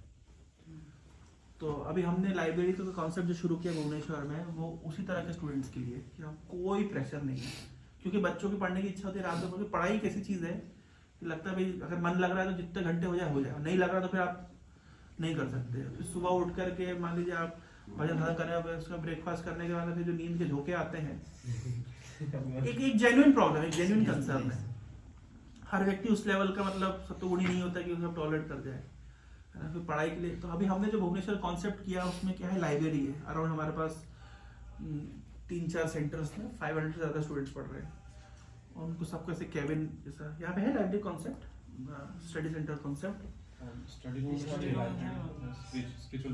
नहीं, मतलब इधर पे तो क्या बड़े शहरों में इस तरह कॉन्सेप्ट, इंदौर में कई जगह सेंटर्स हैं जो बच्चे कॉम्पिटिटिव एग्जाम को प्रिपेयर करते हैं, भोपाल में भी है, गेट का प्रिपरेशन करते हैं, कैट का प्रिपरेशन करते हैं, बैंकिंग का एग्जाम से प्रिपरेशन करते हैं, SSC, रेलवे एक्सेट्रा एक्सेट्रा, बहुत सारे एग्जाम, तो उनके लिए सेटअप है। तो हम लोग क्या करते हैं कि वो लोग सेटअप के यूज़ करते हैं, वहाँ पे इंफ्रास्ट्रक्चर ऐसे कैबिन्स बने हुए छोटे छोटे, उसमें पढ़ाई करते हैं, AC लगा हुआ, वाईफाई है, चार्जिंग की सुविधा है, सब बहुत अच्छा हाई प्रोफाइल हम लोगों ने बनाया है उसको। जिंदल कॉरपोरेशन, जिंदल के साथ मिल करके उसको CSR ने कुछ फंडिंग दिया था, तो उससे मिल करके हमने किया। तो काफ़ी मतलब वो एक प्रोस्पेक्टस तरीका है, उसमें क्या होता है हम किसी को फोर्स नहीं करते, 24 आवर्स ओपन है, दिन में पढ़ो, रात में पढ़ो, जब पढ़ना पढ़ो, कि पढ़ना के समय कॉम्प्रोमाइज नहीं। एक बार कैरियर स्टेबल हो जाए तो फिर व्यक्ति भक्ति भी अच्छे से करेगा, लेकिन अगर कैरियर स्टेबल नहीं हो जाए तो भक्ति को लॉन्ग रन में चलाना बहुत मुश्किल होता है। मैंने कई बच्चों को देखा है, उनके कैरियर अनस्टेबिलिटी के कारण भक्ति सब खत्म हो गई। तो मेरा अनुरोध है कि पढ़ाई के साथ कॉम्प्रोमाइज बिल्कुल मत करिए, मतलब कोई क्वेश्चन ही नहीं उठता, है ना। अगर मतलब एम्बिशियस होना बुरा नहीं है ना, ये अच्छा है, पर हमारा एम्बिशन इसलिए कि अगर हम चाहते हैं लाइफ लॉन्ग भक्ति करें और कृष्ण के मूवमेंट में उनको सपोर्ट कर सकें, तो हाई प्रोफाइल रिजल्ट होना चाहिए। और ये भी ध्यान रखिए कि कॉलेज में अगर प्लेसमेंट नहीं हुआ फिर पूल कैंपस, ओपन कैंपस कहने की बात है, मतलब उसमें कहाँ होता है, कितना का हो रहा है। तो इसलिए कॉलेज के समय में रहते हुए प्लेसमेंट हो जाए बहुत अच्छा, नहीं तो एटलीस्ट अगर गेट निकालना है तो गेट निकाल लीजिए कॉलेज में रहते हुए। फिर बोलिए एक बार ड्रॉप लेगा कितना प्रेशर होता है प्रभु, हमने लिया कोई 12th के समय ड्रॉप, कितना प्रेशर होता है, फिर प्रेशर रहता है कि कॉलेज लेना ही है। हाँ, फिर उसके बाद में अगर नहीं मिलता, फिर 4 साल ये करने के बाद में आप फिर एक ड्रॉप करेंगे गेट के लिए, क्या गारंटी हुई है। तो इसलिए गेट का प्रिपरेशन करना गलत नहीं है, अच्छे से करिए, मतलब उसको मतलब करना ही पड़ेगा, कोई ऑप्शन नहीं है। और फिर एक बार कैसे बैलेंस करेंगे तो ये सेंटिमेंटल नहीं होना है, हमको भावुक नहीं होना है। उसको हमारे एक मित्र ने गेट का प्रिपरेशन किया, तो वह फिर IIT रुड़की से उन्होंने BTech किया, MTech किया, फिर PhD उनका चल रहा है, उनका विवाह हो गया है। कुछ समय हमारे कॉलेज में मतलब लेक्चरर थे, तो हमारे साथ के बैच के थे, तो उन्होंने समय रहते हुए वहाँ पर पढ़ाई करी, तो उसका उनको लाभ मिला। तो जिसको भी जो करना है, UPSC करना हो करना है, क्योंकि प्रभु एक कैरियर के बिना कुछ ये नहीं है।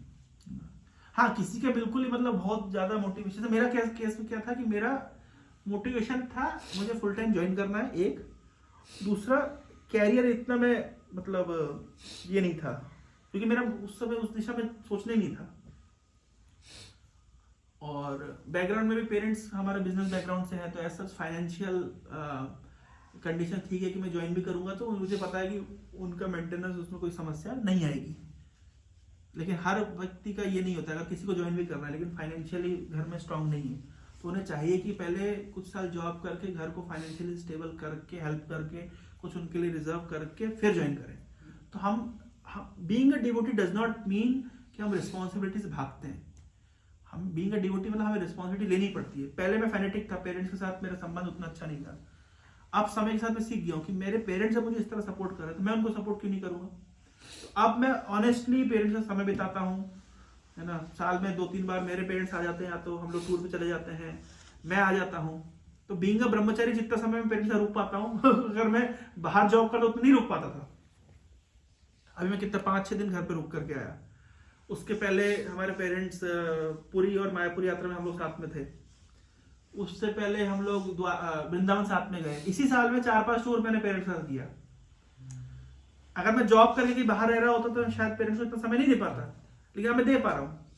फोन पे रेगुलर बात करता हूँ, डिस्कशंस करता हूँ, कंसल्ट करता हूँ। पहले मैं फैनेटिक था, मुझे नहीं समझ आता था कि अब समय से समझ आ रहा है कि मतलब पेरेंट्स का कितना बड़ा कंट्रीब्यूशन है और कितना उनकी सोच मतलब हम आगे है, हमारे बारे में कितना वो कंसर्न रखते हैं और कितने हमारे वेल विशर हैं। ये चीजें समझ नहीं आती थी। तो कृष्णा कॉन्शियसनेस का अर्थ ये नहीं होता कि हम एक साइडेड हो जाएं। हम जब कृष्ण को भगवान के रूप में स्वीकार कर रहे हैं, कृष्ण के भक्तों को वेल विशर के रूप में स्वीकार कर रहे हैं, तो हम देख पाएंगे कृष्ण ने जो पेरेंट्स हमारे लिए अरेंज किए हैं, जो फैकल्टीज हमारे लिए अरेंज करी है, सब कुछ एक पार्ट ऑफ द प्लान है। तो यू बिकम मैच्योर। हर जगह आप कृष्ण का हाथ देख सकते हैं। एक जगह बोले बिल्कुल माता पिता को भूल जाओ, ये हो जाओ, बिल्कुल मतलब कोई अटैचमेंट नहीं, सब डिटैच हो जाओ भाई, ये सब फैनेटिक है, ये अच्छा नहीं है। तो ये मैच्योरिटी समय के साथ आती है। समय ये मैंने बहुत हिट एंड ट्रायल करके सीखा है। तो जो मैंने इतने साल में सीखा, मैंने कट शॉर्ट में उसको आपके साथ शेयर किया। 30 साल की उम्र होगी, मैं 31 होने वाला हूँ। तो अब मैं रियलाइज करता हूँ कि भाई पिता किसको कहते हैं, मतलब उनकी दूरदृष्टता हमारी दूरदृष्टि से कितना अधिक है। और विशेष रूप से भगवान का इतना बड़ा मतलब आशीर्वाद है कि मेरे पेरेंट्स कृष्णा कॉन्शियसनेस में मेरे प्रति अब मेरे से ज्यादा सीरियस है, भक्ति कर रहे हैं और लोकल टेम्पल के साथ एंगेज्ड हैं और रिस्पॉन्सिबिलिटी ले रहे हैं। जितनी रिस्पॉन्सिबिलिटी मैं ले रहा हूँ, मुझे लगता है मेरे माता पिता दोनों मिलकर ज्यादा रिस्पॉन्सिबिलिटी ले रहे हैं प्रचार को आगे बढ़ाने के लिए, इस्कॉन के लिए। मैं एक लड़का ब्रह्मचारी बना, अभी मेरे माता पिता को कितने सारे ब्रह्मचारी बच्चे मिल गए। सारे मंदिर के भक्त हमारे घर में जाते हैं, बोलते हैं माता जी आलू पराठे बनाइए, तो छोले भटूरे बनाइए, तो मम्मी हमारा बनाती है, सबके साथ खाते हैं पीते हैं। और एक फैमिली कल्चर हो गया है। मेरे पिताजी को भक्त लोग पसंद करते हैं, भक्त लोग को पिताजी पसंद करते हैं। तो ये सब चीज़ें अब मैं देख रहा हूँ। अब मैं जहाँ जाऊँ भक्तों का समाज है, हमेशा खुशी खुशी, आनंद ही आनंद है, क्या दुख है। तो कभी भी पेरेंट्स से कटने का प्रयास मत करिए, धीरे धीरे पेरेंट्स को डिवोटीज से जोड़िए। मतलब जहाँ पे भी आपके पेरेंट्स हैं उनको धीरे धीरे उनको डिवोटीज से जोड़िए। और कृष्णा कॉन्शियसनेस बहुत मतलब इंटरेस्टिंग प्रोसेस है और इतना प्रेम मिलता है कि जुड़ेगा ही। और नहीं, अगर मान लीजिए आपको अभी लगता है कि अभी नहीं मान रहे हैं, अभी पेरेंट्स उतना रेसिप्रोकेट नहीं कर रहे हैं, हाँ प्रार्थना करिए, समय आपका कन्विक्शन देख करके वो भी रेसिप्रोकेट करेंगे। समय लगेगा लेकिन फल मिलेगा।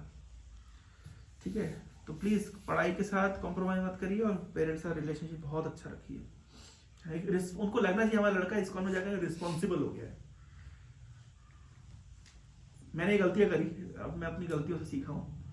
अब मैं उनको ये फील नहीं होने देता हूँ कि मैं रिस्पॉन्सिबल हूँ। अब मैं रिस्पॉन्सिबिलिटी लेता हूँ। मुझे ध्यान है कि मेरी मम्मी को पाइल्स का ऑपरेशन हुआ था, तो महाराज मुझे भेजे वक्त पे, महाराज बोले जाओ तुम वहाँ पे मम्मी को टेक केयर करो। मैं रुका, 2-3 महीने घर पे रुका, कुकिंग करता था, सबको टेक केयर करता था। महाराज बीच में कॉल करते थे, तो महाराज अप्रिशिएट करते थे कि मैं अपने पेरेंट्स को समय दे रहा हूँ, उनका केयर कर रहा हूँ। तो डिवोटी मतलब कर्मण्य नहीं होता, भक्त हमेशा रिस्पॉन्सिबिलिटी लेता है, रिस्पॉन्सिबिलिटी से भागता नहीं है। और अब क्या मतलब एक प्रोजेक्ट की क्या, अभी तो हम पूरी दुनिया की रिस्पॉन्सिबिलिटी लेने के लिए तैयार है। इस तरह अपने आप को प्रिपेयर करें। मैं कल एक बच्चे को ऐसे ही बोल रहा था कि being in Krishna consciousness means अब अपने आप को इस तरह ट्रेंड करिए कि आप रिस्पॉन्सिबिलिटी ले सकें। आप पिलर हैं, आप कहीं पे भी आप जाएं, दुनिया में किसी भी कोने में आप जाएं, तो आप मतलब इस तरह जिम्मेदार बन सके कि आप आप रिलायबल व्यक्ति बन सकें, ताकि मूवमेंट आपके ऊपर रेस्ट कर सके। हम केवल एक परिवार के विषय में नहीं सोचते कि एक छोटे से क्षेत्र के विषय में नहीं सोचते, हमें वर्ल्ड वाइड सोचना चाहिए। Think globally, act locally. क्या है concept? Think globally, act locally. Global level पे सोचना चाहिए। मैं कल महाराज के साथ डिस्कस कर रहा था कि महाराज कैसे करके हम अमेरिका में प्रचार बढ़ा सकते हैं और क्या क्या आइडियाज हैं। अगर भगवान दे रहे आइडियाज को इम्प्लीमेंट करना चाहिए। परसों मुझे रशिया से कोई डिवोटीज कॉल की कि आप आइए वहाँ पे प्रचार करने के लिए। मैंने कहा मोस्ट वेलकम, बिल्कुल नेकी और पूछ आप तो बुलाओ तो सही, हम तो तैयार बैठे हैं। मई और जून में मैं यूएस विजिट के लिए प्लान कर रहा हूँ। वहाँ पे कुछ प्रचार के क्षेत्र एक्सप्लोर करने जा रहा हूँ कि मैं खोज रहा हूँ कि कहाँ हम प्रचार कर सकते हैं। बहुत सारी प्रॉब्लम्स है एम्प्लॉयमेंट को लेकर के स्टूडेंट्स के बीच में, तो उसके लिए मैं कुछ रिसर्च चल रहा है हमारा कि कैसे हम कुछ ऐसे इंस्टीट्यूशन सेटअप कर सकते हैं कि ताकि हमारे बच्चों को अच्छा एम्प्लॉयमेंट मिले और जिससे वो कृष्णा कॉन्शियस सर्कल में रहते हुए अपने स्किल्स को यूज करके कुछ अर्निंग भी अच्छी कर सकें। धनबाद में आईआईटी धनबाद के डिवोटीज ने कोविड के समय में कोचिंग इंस्टीट्यूट शुरू किया ऑनलाइन। आप लोगों को पता है उन्होंने 6 करोड़ रुपए मंदिर को डोनेट किया, तो 6 करोड़ डोनेशन दिया और वो उनका फुल टाइम, उनकी सैलरी मान लीजिए पर व्यक्ति को 1 लाख रुपए मिलती हो, उनने आपस में अपनी कंपनी बनाई, अपने आप को उसमें एम्प्लॉय कर लिया, तो सैलरी भी मिली प्लस सैलरी के अलावा उन्होंने 6 करोड़ रुपए मंदिर को डाल दिया। इमेजिन करो 3 साल के अलावा सैलरी अपनी रखी। कोविड में कहीं जा नहीं सकते, भक्त संघ छोड़ के जाना नहीं चाहते, अपने बेस के अंदर ही उन्होंने ऑनलाइन कोचिंग करके ऑल ओवर वर्ल्ड को पढ़ाया। 30-40 बच्चों ने मिलकर अपनी सैलरी रखने के अलावा मंदिर को इतना डोनेशन दिया। मैं तो उनसे पूछा, मैंने कहा प्रभु, मैं भी इनको मिला, मैंने कहा आप लोग कहाँ, आपके चरण फूल कहाँ देना चाहता हूँ। क्या दिमाग लगाया होगा ना। देखिए अपने टैलेंट को सही जगह लगा दिया। आईआईटी का स्टूडेंट लगना चाहिए ना, आईआईटी का बच्चा आईआईटी से काम किया है, मतलब कृष्णा कॉन्शियसनेस का मतलब नहीं अपनी सोच को मार दो, सोच को बड़ा करो। हम जिस प्रोफेशन में हैं, जिस फील्ड में हैं, कैसे उसको एक्सपेंड करना है। In the name of detachment, in the name of भक्ति, मैं पढ़ाई को कॉम्प्रोमाइज कर दूंगा, अपने स्किल्स को कॉम्प्रोमाइज कर दूंगा, ये झूठी बात है। क्या स्किल्स को मैं लगा सकता हूँ भगवान की सेवा में, हमेशा एक बड़े दर्जे से सोचना चाहिए। प्रोपा जी ने कहा मेरी एकमात्र बीमारी क्या है, मैं छोटा नहीं सोच सकता। तो हम लोग ये कभी कभी मिस कर जाते हैं, इसलिए बाहर थोड़ा निकाल के देखना चाहिए। मेरा बाहर घूमने का एक कारण ये भी होता है कि मैं देखूंगा ना दुनिया में चल क्या रहा है, लोग क्या कर रहे हैं। ये लाइब्रेरी कॉन्सेप्ट में देखा, बाहर के लोग के पास लाइब्रेरी है, हमारे पास क्यों नहीं है। तो इस्कॉन में लाइब्रेरी, तो राधेश्याम प्रभु जब आए तो बोले मेरे को पता नहीं था इस्कॉन में भी लाइब्रेरी। मैं प्रभु जी संभव है। तो आइडियाज को हमेशा लेना चाहिए और उसको एक्सपेंड करना चाहिए। सब कुछ कृष्ण के लिए करेंगे, सब कुछ प्रभुपाद जी के आंदोलन के लिए करेंगे, लेकिन हमेशा व्यापक स्तर पे, तो कोई कमी नहीं है, हमेशा प्रॉस्पेरिटी है। ठीक है प्रभु। प्रभु जी स्टूडेंट लाइफ को, स्टूडेंट जो लाइफ होते हैं उसमें भक्ति को प्रायोरिटी ना देकर कैरियर को प्रायोरिटी देगा तो बुद्धिमानी है। बुद्धिमानी है भक्ति को। लेकिन इसका मतलब ये नहीं कि क्योंकि भक्ति के कुछ अंगों को अगर आप ठीक से करते रहे, जैसे स्टूडेंट लाइफ में एक अच्छा पॉइंट है लर्निंग, सीखने की उम्र होती है। तो जैसे आप नॉर्मल एकेडमिक सीखते हो, शास्त्र भी सीखिए, श्लोका मेमोराइज करिए, फिलॉसफी समझिए। स्टूडेंट लाइफ में होता है प्रेजेंटेशन देना, अपनी पर्सनल डेवलपमेंट करना। तो प्रीचिंग करने से अच्छा पर्सनल डेवलपमेंट कहाँ होता है मुझे बताइए। जब आप किसी के सामने कृष्णा कॉन्शियसनेस को प्रेजेंट करते हैं, फिलॉसफी को प्रेजेंट करते हैं। मैं तो अंग्रेजी सीखा हूँ इस्कॉन में आकर के, इतने साल कॉन्वेंट स्कूल में पढ़ा, कुछ नहीं सीखा। ऑनेस्ट बात है, इतने साल इंग्लिश मीडियम स्कूल में पढ़ने के बाद में मैं जितनी इंग्लिश नहीं सीखा, इस्कॉन में आके इंग्लिश सीखा। कभी मैं मेरे को कोई स्टेज में कभी मैं कुछ बोला नहीं, तो प्लेटफॉर्म ही नहीं मिला। क्योंकि स्कूलों में क्या होता है कि जो अच्छे बच्चे होते हैं उन्हीं को चांस मिलता है, जो स्मार्ट बच्चे होते हैं उनको चांस मिलता है, जो बेचारे एवरेज बच्चे होते हैं एवरेज ही रह जाते हैं। स्कूल वालों को तो अपनी फीस से मतलब है। एवरेज बच्चे को आगे बढ़ाने का काम तो मेरे को नहीं लगता कोई स्कूल करता है। वो देखते हैं स्कूल में हमारे क्लासरूम में स्मार्ट लोग कौन है, उसी को रिप्रेजेंट करने के लिए उसको लीडर बना देंगे, वही रिप्रेजेंट करेगा। एवरेज व्यक्ति एवरेज रह जाता, तो मैं एवरेज था, कभी आगे बढ़ने का अवसर नहीं। इस्कॉन में आगे बढ़ने का अवसर मिला, इस्कॉन में आगे बढ़ने का अवसर मिला। तो पर्सनैलिटी डेवलप करनी है या कुछ लर्निंग करनी है, तो इस्कॉन से अच्छा प्लेटफॉर्म क्या हो सकता है। तो स्टूडेंट लाइफ की इस एस्पेक्ट को समझिए। अपार्ट फ्रॉम हमारी साधना में हमारे जपा, हियरिंग, मेनली ये साधना का पार्ट है। बाकी जो हम रीडिंग करते हैं, लर्निंग करते हैं, प्रेजेंटेशन पीपीटी बनाते हैं, प्रेजेंटेशन देते हैं, या कॉलेज में आके प्रीचिंग करते हैं, अलग अलग फ्रेंड्स को मिलते हैं, तो एक अच्छा अवसर है हमारे पास सीखने के लिए। टीसीएस के इंटरव्यू मेरे से पूछा था कि क्या कहते हैं, अगर मान लीजिए आपके अंडर में कोई एम्प्लॉई है, वो आपके कस्टमर से झगड़ा करेगा, तो आप कैसे सॉर्ट आउट करेंगे? तो मैंने कहा हमारा रोज का काम है सॉर्ट आउट करना। तो मैं कहा अपने अंडर के आदमी को दो गाल में तमाचा दो, बोलो सॉरी बोल, कैसे शुरू करेंगे भाई? अपने आदमी को मार भी सकते हो, गाली भी दे सकते हो, कस्टमर तो कस्टमर है, वो तो भगवान का स्वरूप है साक्षात। खुश हो गया आंसर सुन करके। तो टीसीएस में भी मिल गया था प्लेसमेंट, कौन जाएगा टीसीएस? लेकिन कहने का तात्पर्य ये कि ये प्रैक्टिकल हमने सीखा है। कहाँ सीखा? ये तो करते करते सीखा ना। बेस में जाते थे, कोई जनरल लड़का मिल गया, उसको पकड़ के ले आया, उसको बता दिया। नए आदमी को बिल्कुल आपको शुरू से बताना है कृष्णा कॉन्शियस क्या है। तो भाई ये तो नए व्यक्ति से मिलना, उसको प्रेजेंट करना, ये सब सीखने का एज है। तो कॉलेज लाइफ में ये सब सीखना चाहिए। मतलब स्टूडेंट पैशनेट होना चाहिए। एक्चुअली स्टूडेंट ज्यादा सतोगुणी होगा तो चलेगा नहीं। स्टूडेंट मस्ट बी पैशनेट, हमारे अंदर कुछ कर गुजरने की मतलब एक उत्साह होना चाहिए, तो फिर आप सही ये करेंगे। तो और स्टूडेंट लाइफ में टाइम भी बहुत है ना।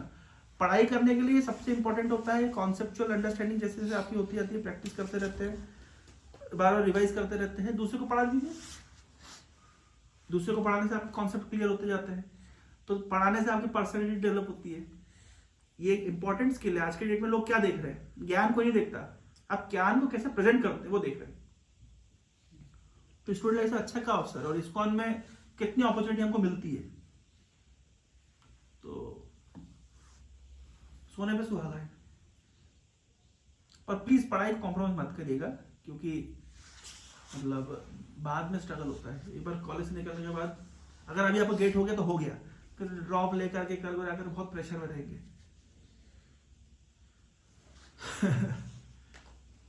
मतलब साधना रिपोर्ट भरने के लिए मत पढ़िए, पढ़ने के लिए पढ़िए। साधना रिपोर्ट भरने के लिए जब मत करिए, जब करने के लिए जब करिए, है ना। जिस चीज को करें उसमें इंटरेस्ट लीजिए। मैं तो आज तक भी साधना रिपोर्ट नहीं भरता। साधना रिपोर्ट भरना मैं फॉर्मेलिटी नहीं चाहता हूँ, मैं चाहता हूँ कि जो करो उसको खुशी से किया जाए। हर चीज अगर सीखने के मोड में करते हैं तो आप उसको ज्यादा आउटकम निकाल सकते हैं। और मन में अगर डाउट है, कुछ क्लैरिटी नहीं आ रही है, तो अन्य मनस को मतलब क्या होता है, उदासीन होकर कर रहे हैं, तो फिर ज्यादा लंबे तक खींच नहीं पाएंगे। तो क्लियर करिए, उसमें उसको एंजॉय करिए। ठीक है प्रभु। बहुत बहुत धन्यवाद। हरे कृष्णा। हरे कृष्णा। प्रभुपाद की जय। प्रभु जी ने इतनी अच्छी क्लास की है। स्टोरी सुनाइए आप लोगों को। हरे कृष्णा मंत्र पे जाप करेंगे। जोर से हरे कृष्णा कृष्णा कृष्णा हरे हरे, हरे राम राम राम हरे हरे। इस तुकाराम प्रभु की जय। श्रील प्रभुपाद की जय।